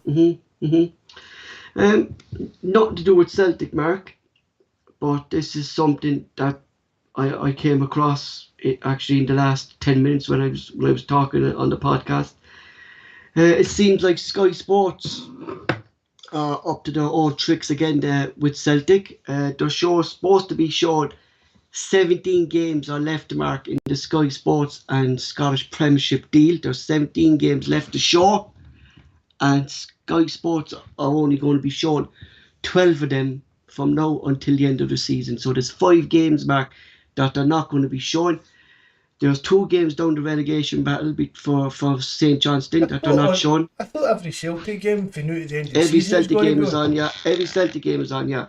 Every Celtic game, but it's the likes of the teams, Mark, that's going to be in the dog fight for the final European places, Mark, and they're not going to be showing the matches down for the relegation battle, Mark, between St Johnstone, Aberdeen, kind of in there, and well, Aberdeen can say, but they're not showing 2 matches bound to St Johnstone. That St Johnstone will be short 2 games live from Sky Sports. You know, it's not just about Celtic, Mark, it's about the Sky deal. Like, this isn't the first time, Mark, Sky have done this, the Scottish football. We've seen it last season. We've seen it from the year before. That'll affect St Johnstone's TV money. Revenue, Mark, yes. Revenue. That's totally wrong, Paul. Because there's 2 games when they were saying there's a week when there's going to be no European football, and there's going to be midweek games, Mark, in between those weeks. And that's when there's a free slot, and there's a free slot in Sky Sports schedule as well from the Premiership. And they're showing a League 2 match. A League 2 match. Scandalous, it really is. I'm never under. I mean, see for what we get for the money off of TV, Paul, we shouldn't. See, supposing BT offered us £2 million less than Sky did. Surely the way BT were presenting Scottish football and the way they were doing the shows and that, the guys that are running the game must say, is it worth losing £2 million and each club maybe losing Exactly, Mark. 60,000 a year? But the way BT were promoting it, things compared to Sky, I mean, it's night and day. It really is. We're just an afterthought. All they're interested in is look at the revenue, Mark. Look at the revenue. St Johnstone are losing here because of this Sky deal. Like, do you know what I mean? You know, like, they're not going to fill their stadium, Mark. We know that was St Johnstone. Like, so this is partly how they're going to get revenue, is getting these TV deals. Do you know what I mean? Are Sky actually going to still give them the same amount? Which makes it even worse, Paul, when you think about it. We'll just no bother with us coming up to show your game, but we'll give you the odd 30, 40 grand or whatever you're losing just to keep your mouth shut. I mean, that's a bit of a bigger slap in the face, really, isn't it? Like, you look at BT Sport there, Mark, and when Vanica has the satellites here from Paul, Mark, and I have the Canal Plus, so I can get some games and that. And if they're showing the Premier League games, Mark, they have the full schedule on. I mean, they just don't put it on to their sports channels. They put it on to their normal TV channels as well. Do you get me? Aye, so you're getting the full. Like, how many different channels do Sky have, Mark? They have the Sky Arts, they have the Sky Sports 3, 4, 5. If we're not going to be showing Formula 1 on a Sunday, why not show a football match instead of showing a Formula 1 freaking race from 2-3 years ago? Do you get me? But they've got your Sky Golf channel, Sky. Exactly, Mark. F1. Why just not have a Sky SPL channel? Exactly, Mark. Or something like, or even put, if there's no golfer, Mark, put an SPL match on those channels. Do you get me? Aye, something like that. You know, it just always seemed to be a kind of afterthought. I don't know, do you follow that Roger Mitchell on Twitter, Paul? No. I'll send you a link to his account. You probably don't know who it is. This was a guy, he used to be in charge of the Scottish League and that, and right, he was a bit of a diddy at the time. But a lot of the things that he tried to do was, right, he tried to set up Scottish TV, SPL TV channel, things like that. And I remember you saying that to me, Mark. Yes, I remember you saying that. Aye, so, I mean, for me, that would be a good idea. But Mark, don't the La Liga have that? A La Liga channel? Is that still going, Paul? I know they did just have a thing like that. I actually don't, that's what I'm saying, I actually don't know if it's still going. But that's Roger Mitchell. He wanted to take a lot of the stuff he came up was a bit like an American idea with the NFL and stuff like that. But a lot of stuff he did come up with, and he still talks about on Twitter that he tried to implement things that it just always came down to whether Celtic or Rangers go for it. They had to get the two of them at the same time to go for it.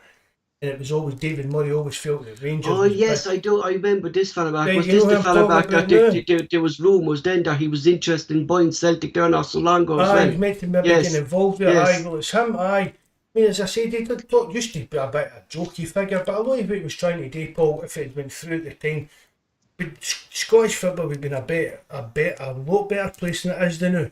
With stuff like that, and Sky were just an afterthought to them. All they care about is the box office numbers for the derbies. They don't care about the rest of Scottish football. Whereas BT showed a bit of caring about it, and it was well represented. It was well balanced, and everything. Definitely, Mark. I mean, like, you could actually sit down and listen to Ali McCoy on BT Sport rather than sitting down and listening to a bigot like Chris Boyd. Exactly. Do you know what I mean? You know, I know at the end of the day he's still a Rangers player and he still blows out trees hard about Rangers, Mark. But if you're working in that, Mark, Paul, if something's good about Celtic, Mark, he'd say it's good about Celtic. You know, Boyd. Do you know what I mean? Not Boyd, sorry, McCoy. But you know, I mean, if you end up working in the media at that kind of level, Paul, nobody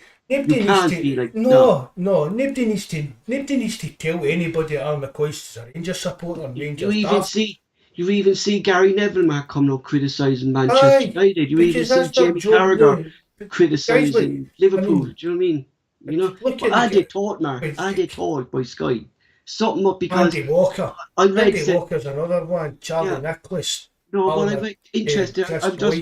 I was just going to come to Charlie Nicholas there, and an interesting thing popped up, and it was on the 67 Hill Twitter feed, Mark. They said that since leaving Sky Sports, Charlie Nicholas and Chris Boyd have changed their tune Chris Cummins. Chris Cummins, yeah. Aye, I know, I They've saw changed that, their aye. tunes and they're actually saying positive things about Celtic since they left. So I'm saying, like, Mark, are they actually told to be anti-Celtic, or is that how they get their views for the English? Don't think they're maybe told, Paul, but I think you maybe pick up pretty Is it better quick. TV rights, Mark, better TV coverage, that if a Celtic player is criticising Celtic, it's going to be better for the channel, kind of a thing? Maybe not criticising Celtic, but maybe being like mere pro Rangers. I think that's how, you know what I mean? I think maybe quickly suss out, I need to kind of. So, can you imagine? No wonder they want Chris Sutton on this. No, but really, Rangers fans hate Chris Sutton, but half the time Chris Sutton's having a wee kind of bit of poke with a stick to wind him up. But Chris Sutton's a good analysis. Can you imagine somebody like a Celtic version of Chris Boyd getting on the telly? I mean, Tom Boyd can't go on the telly, the mainstream telly, because he moans about referees too much. Yeah, and I mean, that's the reason. That's why Tom Boyd can't get a gig with Sky, because he'll just moan about referees for most of the time, about the mistakes they make, and they're no interested in that. I had a thing there as well about the referees, Mark, and I have to look into it. I can't find it now, but I find it. We had Bobby Madden's the referee Sunday, indeed, Bobby Madden. Aye. We'd had him 7 times so far this season, Bobby Madden. He refed us 7 times. It's the most team he's refed this season is Celtic, Bobby Madden.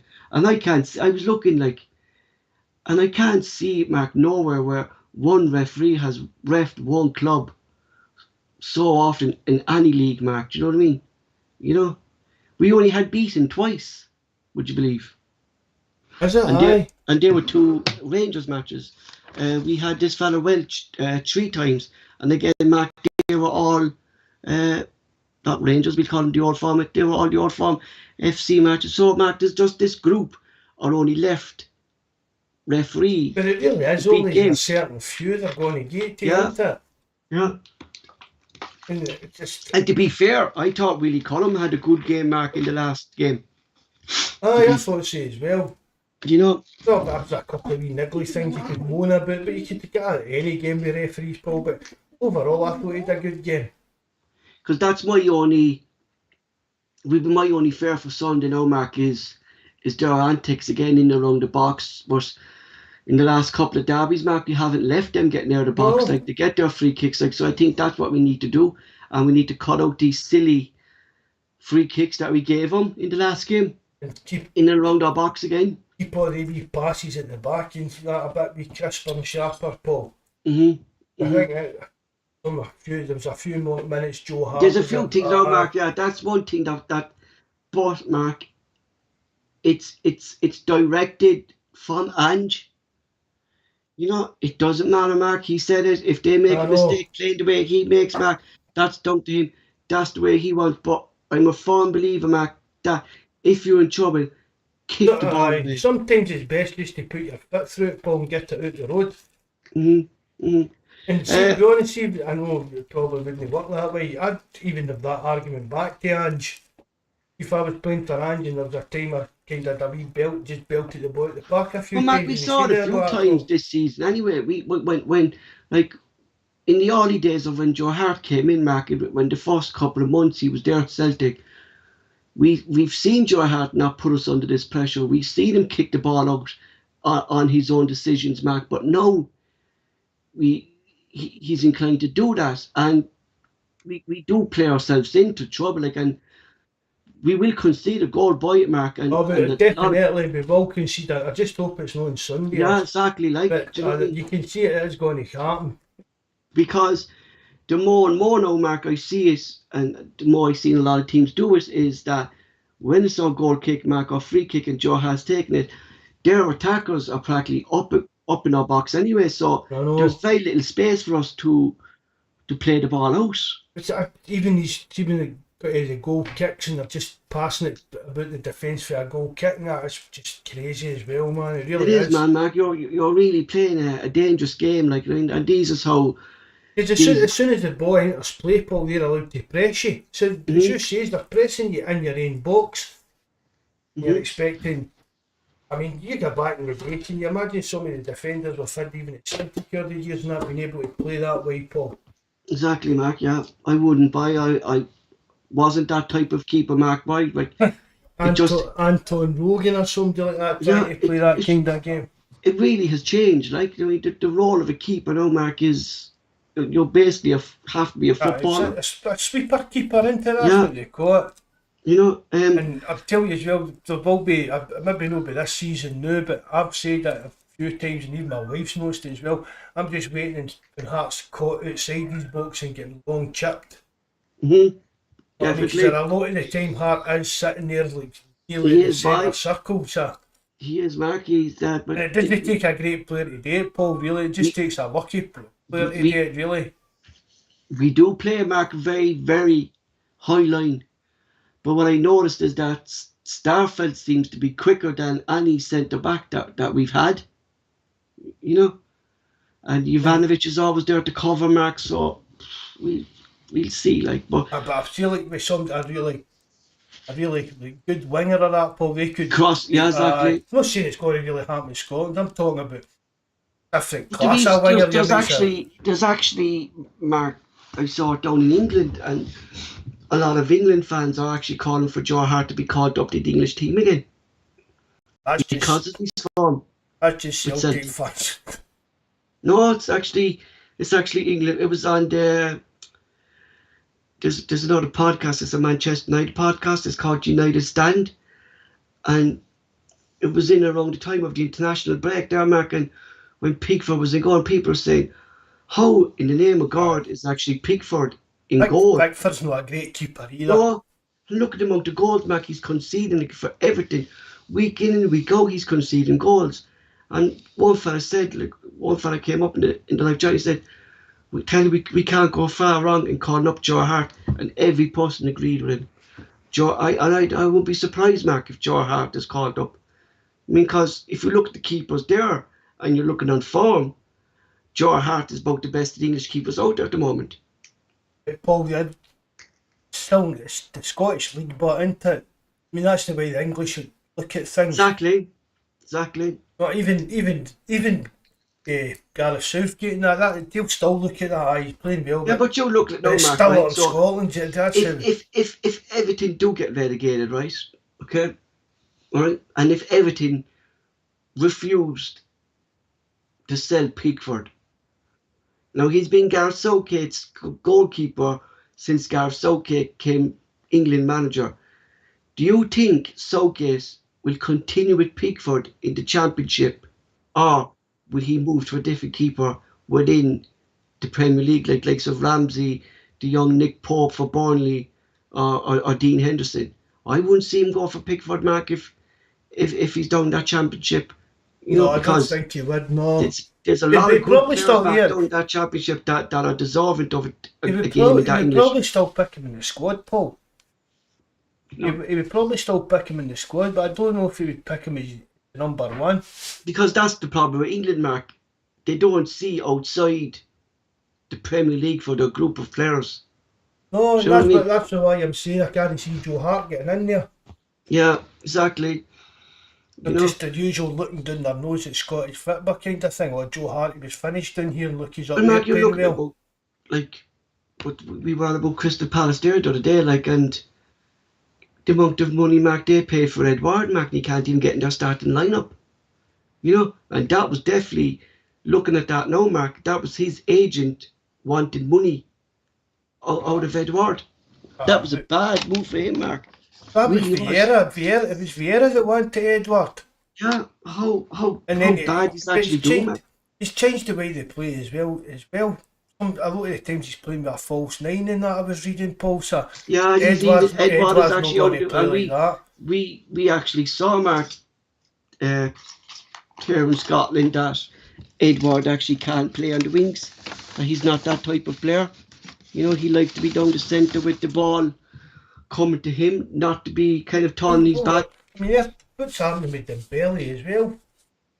I'm very surprised, Mark, that a lot of teams haven't gone in for him at least. Yeah, I mean, exactly. He's kind of fell away off the radar. It seems to be kind of no one. He's out in Spain and London now, isn't he? Yeah. No, he's not. He's back as Is he back at Lyon? Yeah, sure, he was on loan at Atletico Madrid. Sure, he's back with Lyon now. Right. Yeah. I mean, a couple of, just maybe 18 months ago and that, you had big teams down in England and that looking at him, Man United and Arsenal were looking at him. Mark, you look at Manchester United now, Mark, and how the shambles they are. Like a player like Dembele could easily come into that team and do a job. Definitely, I think he could. Even Arsenal, Mark, because Arsenal kind of don't have a no striker now since they sold Aubameyang. Lacazette, he's a bit. Yeah, exactly. Do you know, I know West Ham were looking at Dembele. How long is all? Who was it they sold to Ajax? Holler, you pronounce it? Yeah, They've been looking at Dembele as a replacement for him. Does our what is it, Mark? We've a clause in your thing, is it? A sell-on clause. Sell-on clause, yeah. Does that run out with Dembele within a certain amount of years, Mark? Or no, when he's under contract to Lyon, the original. Yeah, so now we say if his contract is up next year, right, and if he decided then to stay with Lyon and sign the new contract, our sell-on clause then is gone because that original contract that our sell-on was there, Mark, is finished. Yeah.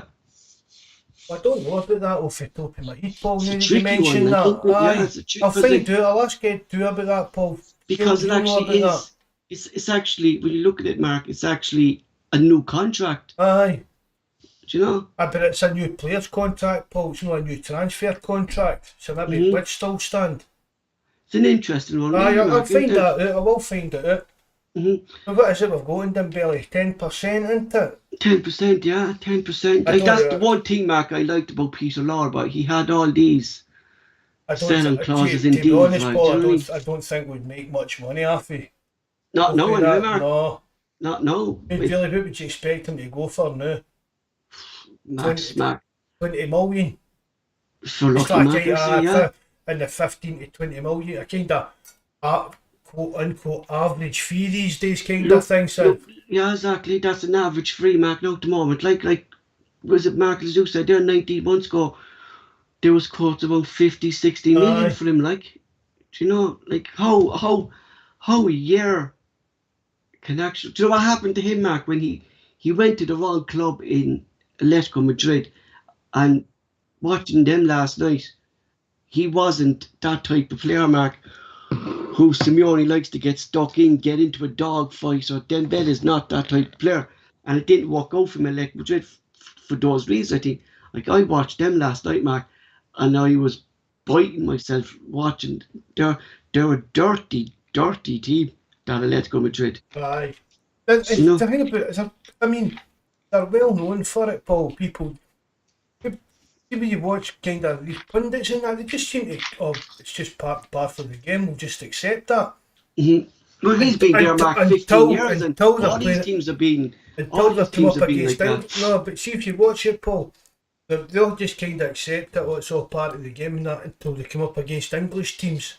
Or get into the later stages in Europe where they're kind of threatening the English teams' kind of progression and dominance and things like that. I would have liked to see I mean, that's Simeone, we were talking about it last night, Paul. What was it? About 12, 15 years he's been there now. Yeah, and all these teams have been like that, Mark, yeah. Oh, he must be the longest serving manager, Mark, is he? Is he? He must be. Club. He must be. I mean, he's brought some amount of success to them, Paul. Without doubt, Mark, yeah. Without doubt. You know, he won the... He won the league last season, sure. He won the... I'm sure he won the Europa League in his very first season. Yeah, I did. At the start, and then, so... You know, I mean, it'd be a good... That's something, Mark. It'd be a good manager at Ibrox, Paul. You'd like to see Ange at Celtic, Mark. Now, I know there's talks going on and things. So a long-term contract with Ange, Mark. You'd love to see it, wouldn't you? A long Aye. I would, Celtic Paul, come. just, I know, like, I'm there's kind of no end to a 1 year rolling contract. It goes on the next day. You start again. But it's just a bit of a security, Mark. If you're a player, and for the fans, knowing that the man just tied down to a long-term contract. it would tell Baldy, like, the confidence, Paul, in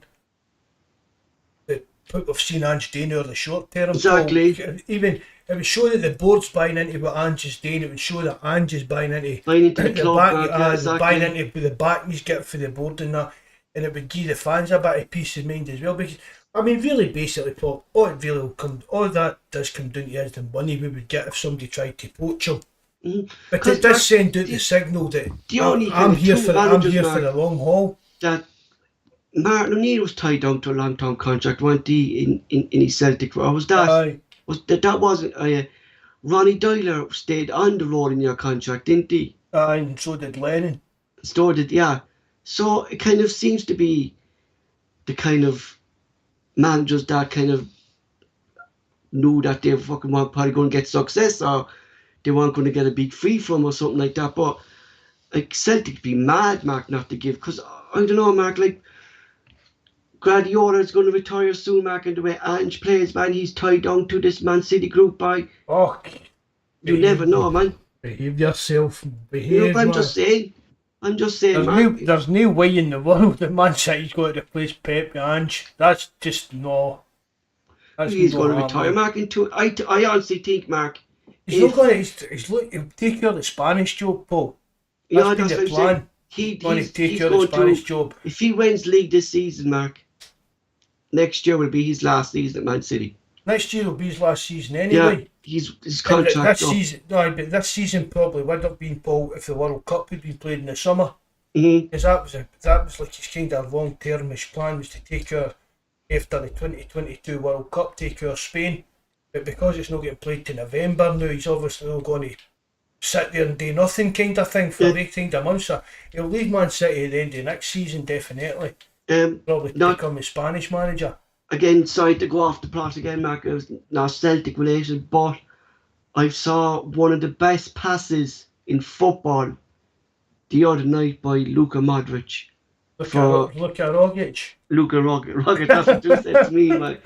But Mark, the outside of the foot to cross that ball. Oh my God. It was beautiful. 35 years of age, Mark, and he's still getting around the pitch like that the way he did. Like, do you know what I mean?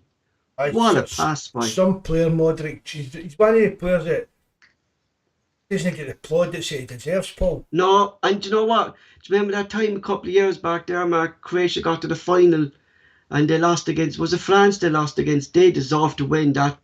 They just tired in that World Cup final, and Modric actually deserved to win a World Cup medal in his career, like, because what a player, Mark. He's dragged that the full country up, isn't he? He did, yeah. He's the kind of guy that dragged the full country up to the kind of heights and that. He tired, and when he tired, the whole team kind of started to tire. And even looking at that now, Mark, like, our number one right back is the Croatian number one right back. I mean, like, that's how attractive those Celtics after getting at the moment, Mark, that we're attracting international players to the club again. You know? We're profile isn't it, Paul? And yeah. I mean, I don't know if I've actually spoke about it, Paul, but due to our two loan signings, I want Carter Vickers to sign 100 million%, and see if it was at the two, I'd take him or Jota. Definitely. And then I would like to see way the Champions League money and the carry to the Champions League. We could maybe go and sign somebody a wee bit special. Because I don't think there's going to be a big turnover of transfers with Celtic this summer. I really don't. No, we kind of saying that to Barry, Mark, that Max, I think maybe two, three players maybe come in. That'd be about A it. lot I think so, Paul, but a lot will depend on who leaves as well. We'll maybe get Yeah, some surprise bids in for players, but there's the turnover of players that Angie's brought in, if he came in, that's not going to keep going, Paul, no, because he's brought in practically a full squad. He really yeah, has, not even he just has, Mark, definitely, not even a definitely. team, a full squad. Squad. So for me, depending on who's leaving, as you said, probably 2, 3, maybe 4 signings at the most that are going to come in. But if you've got that Champions League money, that charity Champions League, surely we could go out there and get something a wee bit, just And something give a the wee, fans a bit of a buzz, Mark, aye, like the old a days, wee bit, And a then, kind of marquee signing, somebody do a you wee bit remember? special. Do you remember social media collapsed when Robbie Keane signed for Celtic in the January transfer window, Mark, and Aye, all the social media, like special moments like that, Mark, or aye. when we signed Craig Craig Bellamy, Mark. Bellamy, Do you know what I mean? how many times have I said it to you, Paul? See if you're going to sign loan players, you've got to, for me, you pushed it. Fair dues what Rangers have done with Ramsey. It's no work to it, but that kind of level, Yeah, you've got to, yeah, you know what I mean? If you're going to go out there and bring in loan players, it shouldn't be your John Joe Kennys and guys like this. It should be somebody that you maybe couldn't get otherwise without getting help with their wages and stuff like that. But you can bring them in for 6 months of a year and they're going to really add something to your squad. Unless it's just to cover injuries or something like that. But I'm talking if you're planning in your squad, you get the option of signing a player of the calibre of somebody like Robbie Keane or Craig Bellamy. You know what I mean? You've got to, that's the kind of level you've got to, a kind of wow kind of signing. I I'm think, not Mark, even talking about loan, Paul, with this, with the money and this and that, even the prestige and the way we're seen because you look across at the it, world, Mark, don't you? Go out and get somebody if, special in that. if you, Mark, if you look at our transfer spend this season, on like you said there, Mark, we bought a lot of players, but our transfer spend, Mark, hasn't been overly heavy either. Do you know what I mean?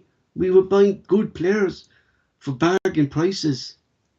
You know, Aye, like and even the money we have MK spent, Paul, Dons, is Mark, must be even kicking themselves at Matt O'Reilly leaving at that price. aye, You know? but that's good scouting, Paul.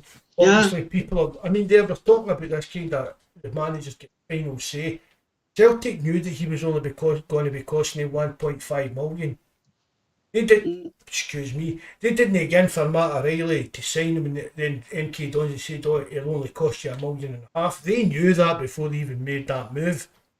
And yeah, that comes down to the exactly. kind of scouting and people behind the scenes doing their job. Exactly, Mark.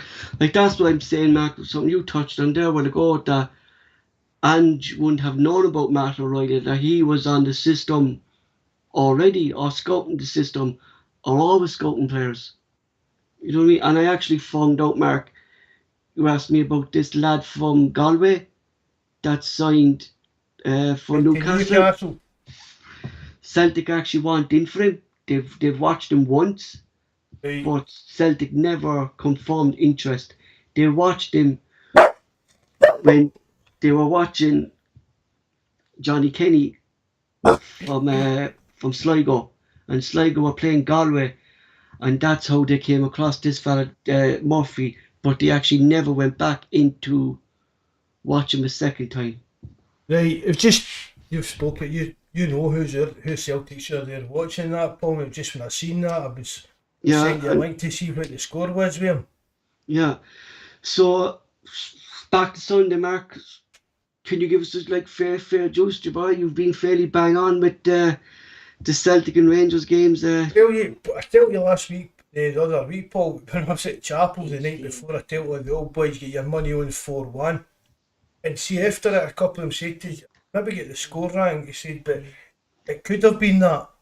Exactly, Mark. But I mean, we could We have just pumped said there, them. Mark. Roger could have had a hat trick in that first half. You know, one thing I hope, Mark, is for this game is to put that fecker McGregor in his box and just don't make this fella out to be a brilliant keeper when he's not a brilliant keeper this year. Do you know what I mean? Because any time we play them, he's always on top form. Rarely makes a mistake against us, Mark, and he's But always Paul, on they're top. saying, Paul, their fans were giving him Yeah, they blamed him for the second goal. Aye, the second goal. Pushed it out, yeah. But Yeah. that, for me, Paul, that's modern goalkeeping again, because how many times did I used to moan about Craig Gordon doing that? Yeah, he Craig did. Gordon done it all the time, palmed the ball into the feet forwards or into the danger area, but see, for all the mistakes that we see McGregor making, he still pulls off good saves as well, but He does, Mark, and it's he maybe, always does it against Celtic, right? Always does it against Celtic. You know, he always has a good game against us, Mark. I'm confident again, Paul. I just, what I've seen in I my think, Mark, Ibrox, I don't see anything to worry about. I actually think we'll win. I'm not going to give a score prediction, but I think we win. I'm going to go 2-0, 2-1 in around That's that a mark, score I think. prediction. Yeah, 2-0 or 2-1. That's what I'm going. You know, I'm going but Mark, I'm going for 3-1. I'll go we for can 3-1. we can't start that game the way we started at Ibrox. We left Rangers kind of control the first 15 minutes of that game till we got an rhythm. But we need to be on the board Aye. straight from the start, Mark, in this game. If Celtic, Paul, put it this way, see if Celtic turn up and play to their best, and Rangers turn up and play to their best, Celtic's winning that. There's no question about it. There really isn't. Hampden Park, Mark, A a big wide pitch. big massive wide park. That's going to help Celtic Yeah, a lot more. yeah. It's going to help Rangers. You know, a lot of space there for us as well, like the create space. Like, in fairness, Mark, like our last season, like we do have a good record at Hampden Park, like 17 wins, like that's a good. But see, I mean, Paul, as well. See this. I mean, no harping on do that again. How shite Celtic were last season. But you look across Europe and that, and all the big teams in their countries had bummer seasons. Juventus not going for 10 in a row. Exactly. PSG were. PSG as well. Do you know what I mean? It was just a weird season across Europe. All this really, COVID Mark, stuff in that. that could be, Mark, like, it could be a mental strain on players as well, Mark. Playing in your mind, you're going for 10 titles in a row, Mark. Do you know what I mean? And it's true as well, Mark. That maybe players get a bit sloppy. So you can't. games and stuff. I was just about to say that, Mark. Like, it's very hard to keep a winning team winning.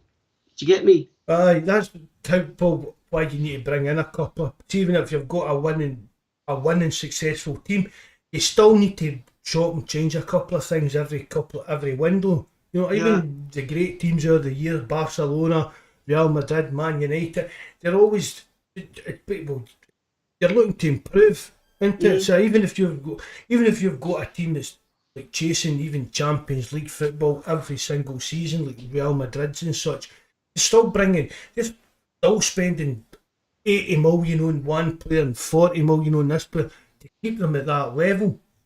So we're just in a wee bit smaller scale than that, but we've still got to have the same kind of goals as these teams that. Well, Mark, 9 million that time, Mark, was big money for Celtic. Massive. And we actually took a risk on Edward that time, Mark, because he was unproven, really. It was a bit of a rough diamond, right? And we did get a good whack for him, and we get good service out of him. But I'd like to see Celtic going out and doing something like that again. As I said, if Jota doesn't stay for Disney planning staying, I'd like to see us get out and replacing Jota with somebody that we do you know, Mark? I mean, Celtic. Why can Celtic not say, right, we're going to spend £20 million, say, right, but we'll look for a player, maybe 10 to 12 million pound, and then maybe another couple of £4 million pound.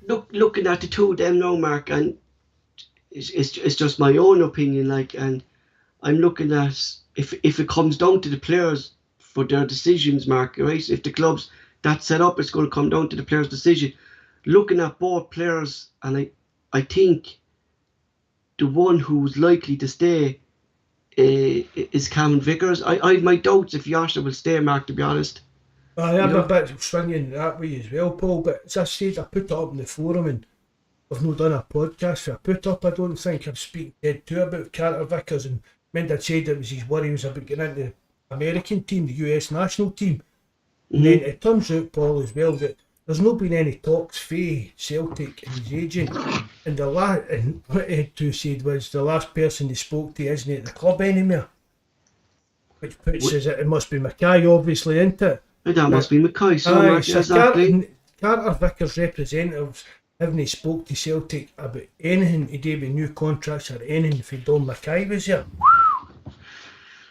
It's strange, right, Marky boy, ain't this? Well, you'd have at least thought during the winter, January window, Paul would have at least had a wee kind of a touch base kind of, well, which Exactly. you know what I mean, that kind of thing.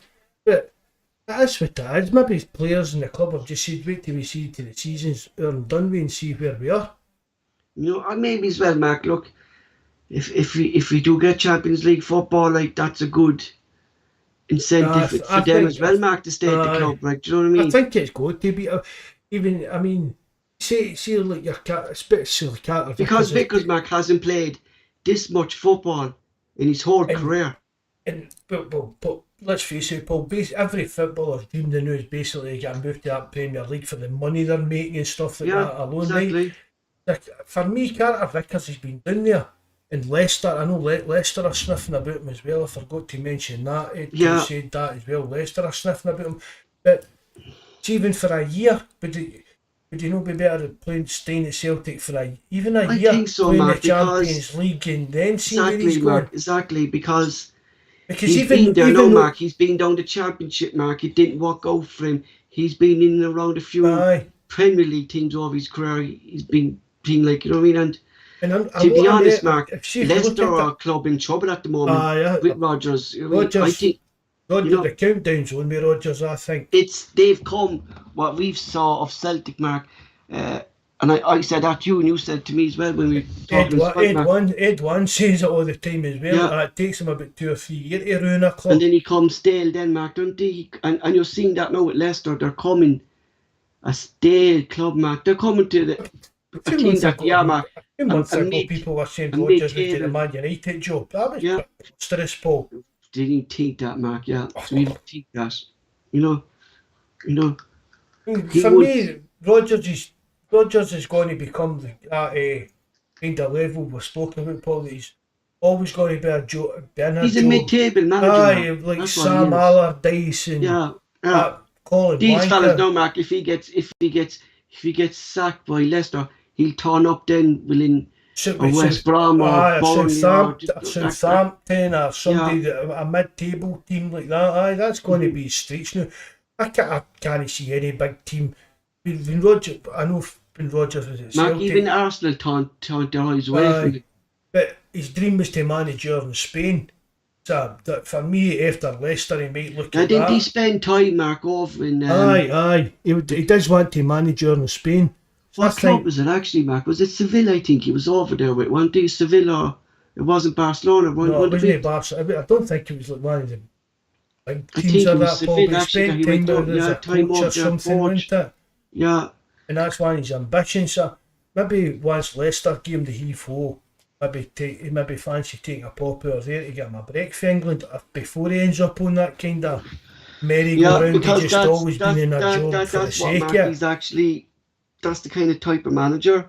And I think that's what impressed Dermot Desmond, Mark, about Ange, because Ange said that Celtic wasn't a stepping stone for another manager's job. Celtic was the top job for Ange.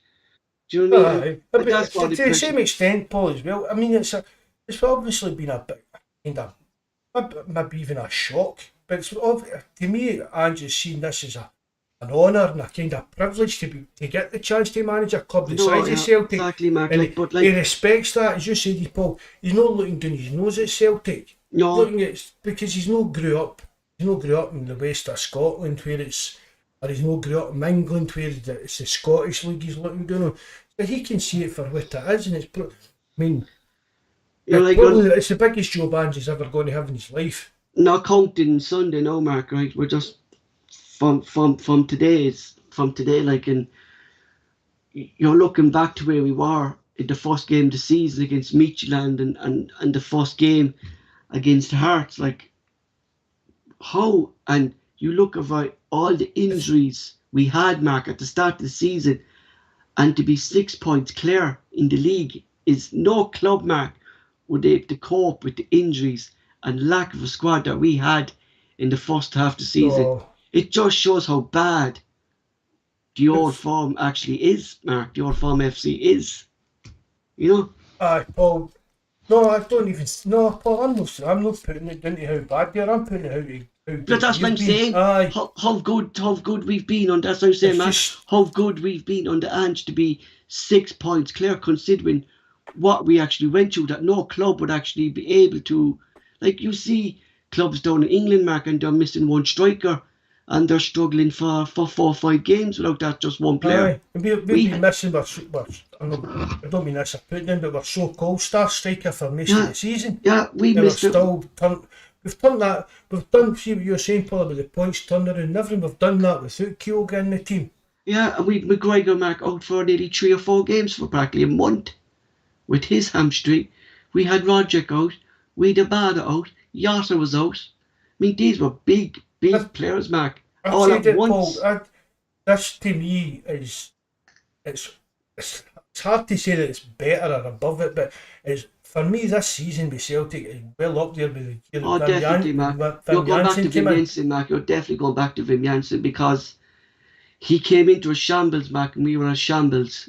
And Ange has came into a shambles. But didn't he come into a shambles, really, Paul? It was Tommy Burns' team. No, but I'm saying it's a shambles, Mark, that we had to win it because we stopped getting raw. Do you know what I mean? Because that was a make or break season for Celtic there, Mark. Do you know what I mean? Jansen came in and done it. And I mean, a lot of people forget as well that if Jansen actually won the League Cup, so he won a double. Yeah. Wasn't his team, Mark, Van Hooydonk and then want this? George Gadesi, what they would no, they weren't with no. Jansen brought in Henrik and Hard Brackrock got the winning goal to win us the league, didn't he? Aye, back against St Johnstone. Who was Hooydonk, so and Gadesi? Who was their manager? So was that Strachan? No, Van Hooydonk. And George Gadesi and DeCanio, those trio. Who was that, Mark? That was Tommy Burns that brought them in. Was that Tommy Burns, was it? Tommy Burns brought them in, aye. I used to love George Gadesi, Mark. I used to love him, boy. The three of them, the three amigos, but the three of them bitched us in the back, do you know what I mean? They did, boy. Especially Van Hooydonk, really, Mark, didn't they? Aye, they gave them an offer of wages and he said, you wouldn't give that to a homeless guy. Yeah. That went down like a lead balloon. DeCanio was just a complete lunatic. Still is, Mark. But he was a complete lunatic. And you forget his goals, Mark. He got some rockets for us, didn't he? He used to send a wee youth player guy, I know, used to send him out, see into the side the park. He used to send him out, see all the tack you can buy outside the stadium with his face on it. He used to send a wee boy out to buy all that for him. Jesus Christ. Or any bit of tack with DeCanio's face on it, he'd take out and buy it, way back in with armfuls of it. Mark, I saw it. He gave it away after the game to kids outside the stadium and that, but that's what he bought it for. He'd use armfuls of his stuff and give it to kids. Before we go, I sent something to Mark the other day on Skpe, and Mark said that you'd never ever see it in Scotland. Well, folks, we saw it. We saw a half and half Rangers scarf and the Celtic scarf half and half selling in the Rangers shop. And Mark, that just shows how much. Was that real, Paul? It was, yeah, because there was another one on it, Mark, afterwards, actually up in the storeroom, up in the stores, in the shop. He took a picture of it actually in the shop. That's scandalous. This is, Mark, showing how they still want to hang on so badly to the old form. And there's only one of the things they throw up about this, Paul, is why the Celtic keep renewing the trademark? Because so it can't get abused. So me and you can't make money off. If Celtic don't keep renewing that trademark, me and you can start actually making money off using that kind of the trademark here. So that's why Celtic keep renewing it, so that other people aren't making money off it. Exactly. And you can't get that into Mark, something so cringy in a club to promote the old firm like they did in the last match. They should have got that woman that got her 42 bands outside. You see him? They should have got her story Picture that outside model on Ibrox, it. and then there was people Denmark coming up asking Ange for his autograph. Do you know what I mean? Rangers supporters coming up asking Ange for his autograph. I mean, That's English stuff, isn't it? That's like, mind we spoke about it, Paul. Liverpool fans take photos of Man United players after they've scored. yeah, and then taking their jerseys. Aye. Then Can you get your after, jersey like, and that? I never thought I'd see I really didn't buy, but That's why, Paul, see, be honest, Paul, that's one of the reasons why I can understand why a lot of their fans got upset with this Sydney thing. Because it was all getting played like the Angie's homecoming, it was all sold and they were getting made to look like second fiddle. And to me, Paul, it's what I call touristy football. yeah. You see down in England with their half and half scarves and fans all sitting together with their... I can't be asked with that carry on, Paul. No, I'm the same, man. They're your rivals, like, you want nothing to do with your rivals, Mark. Do you get me? You don't play friendlies. No, it just takes the whole thing away from. But Mark, what I was going to say, there's only, from what I can see now, I know there might be more of in Scotland with G-Mark, but there's only three media sources who I can see are still holding on to the old form. There's Rangers Football Club, you've Sky Sports, who are the main one because that's the way they can make money. It's still calling it the old form, and the Daily Record. But I know there's more over in Scotland that do it, and the Sun. I think the Scottish Sun are more as well for doing the old form saga market. But again, Paul, it's just down to marketing and what Yeah, but that's it. Aye, that's really what it is. That's how. But Sky Sports, Mark, are the worst for it. They're the worst for it, aren't they? Sky Sports. Aye, but that again, Paul, that's just down to... I wouldn't even put that down to, again, I mean, there is a lot of Rangers, ex-Rangers employees and that work for Sky, but again, Paul, Sky just market that to attract attention for the rest of the world. Yeah. They don't... That's what I'm saying. Sky don't care whether Rangers are a new club or what, Sevco or anything like that. All they care about is the subscriptions you're getting across the world and the amount of people that are paying just to watch the Derby games. And they're not even showing and they're not even showing the full Scottish League season, Denmark. Do you get me? And they are promoting the... But that last Derby, Paul, I was watching it on my wee Sky app thing through the PlayStation, and then the game finished and then that was it. It went to an English game, and I messaged you and said, but they didn't even do interviews or any... They switched over to another football channel. I didn't know that. But they should be doing that, Mark. Do you get me? They wouldn't do that at the end of a Man United Liverpool game or anything, Paul. No, they wouldn't. They wouldn't even do that against a Brentford v Southampton game, a Super Sunday. No, you know that, and even in a championship game, Mark, they wouldn't do it. Do you know, they wouldn't do it. That's it for tonight, lads. Thanks very much for joining us. Thanks very much to a new subscriber, Rod there. Hope you join us again, bud. Mark will close the show. Right, thanks very much, Paul, for everything you're doing, for coming on, or it would just be me talking shite for 2 hours here.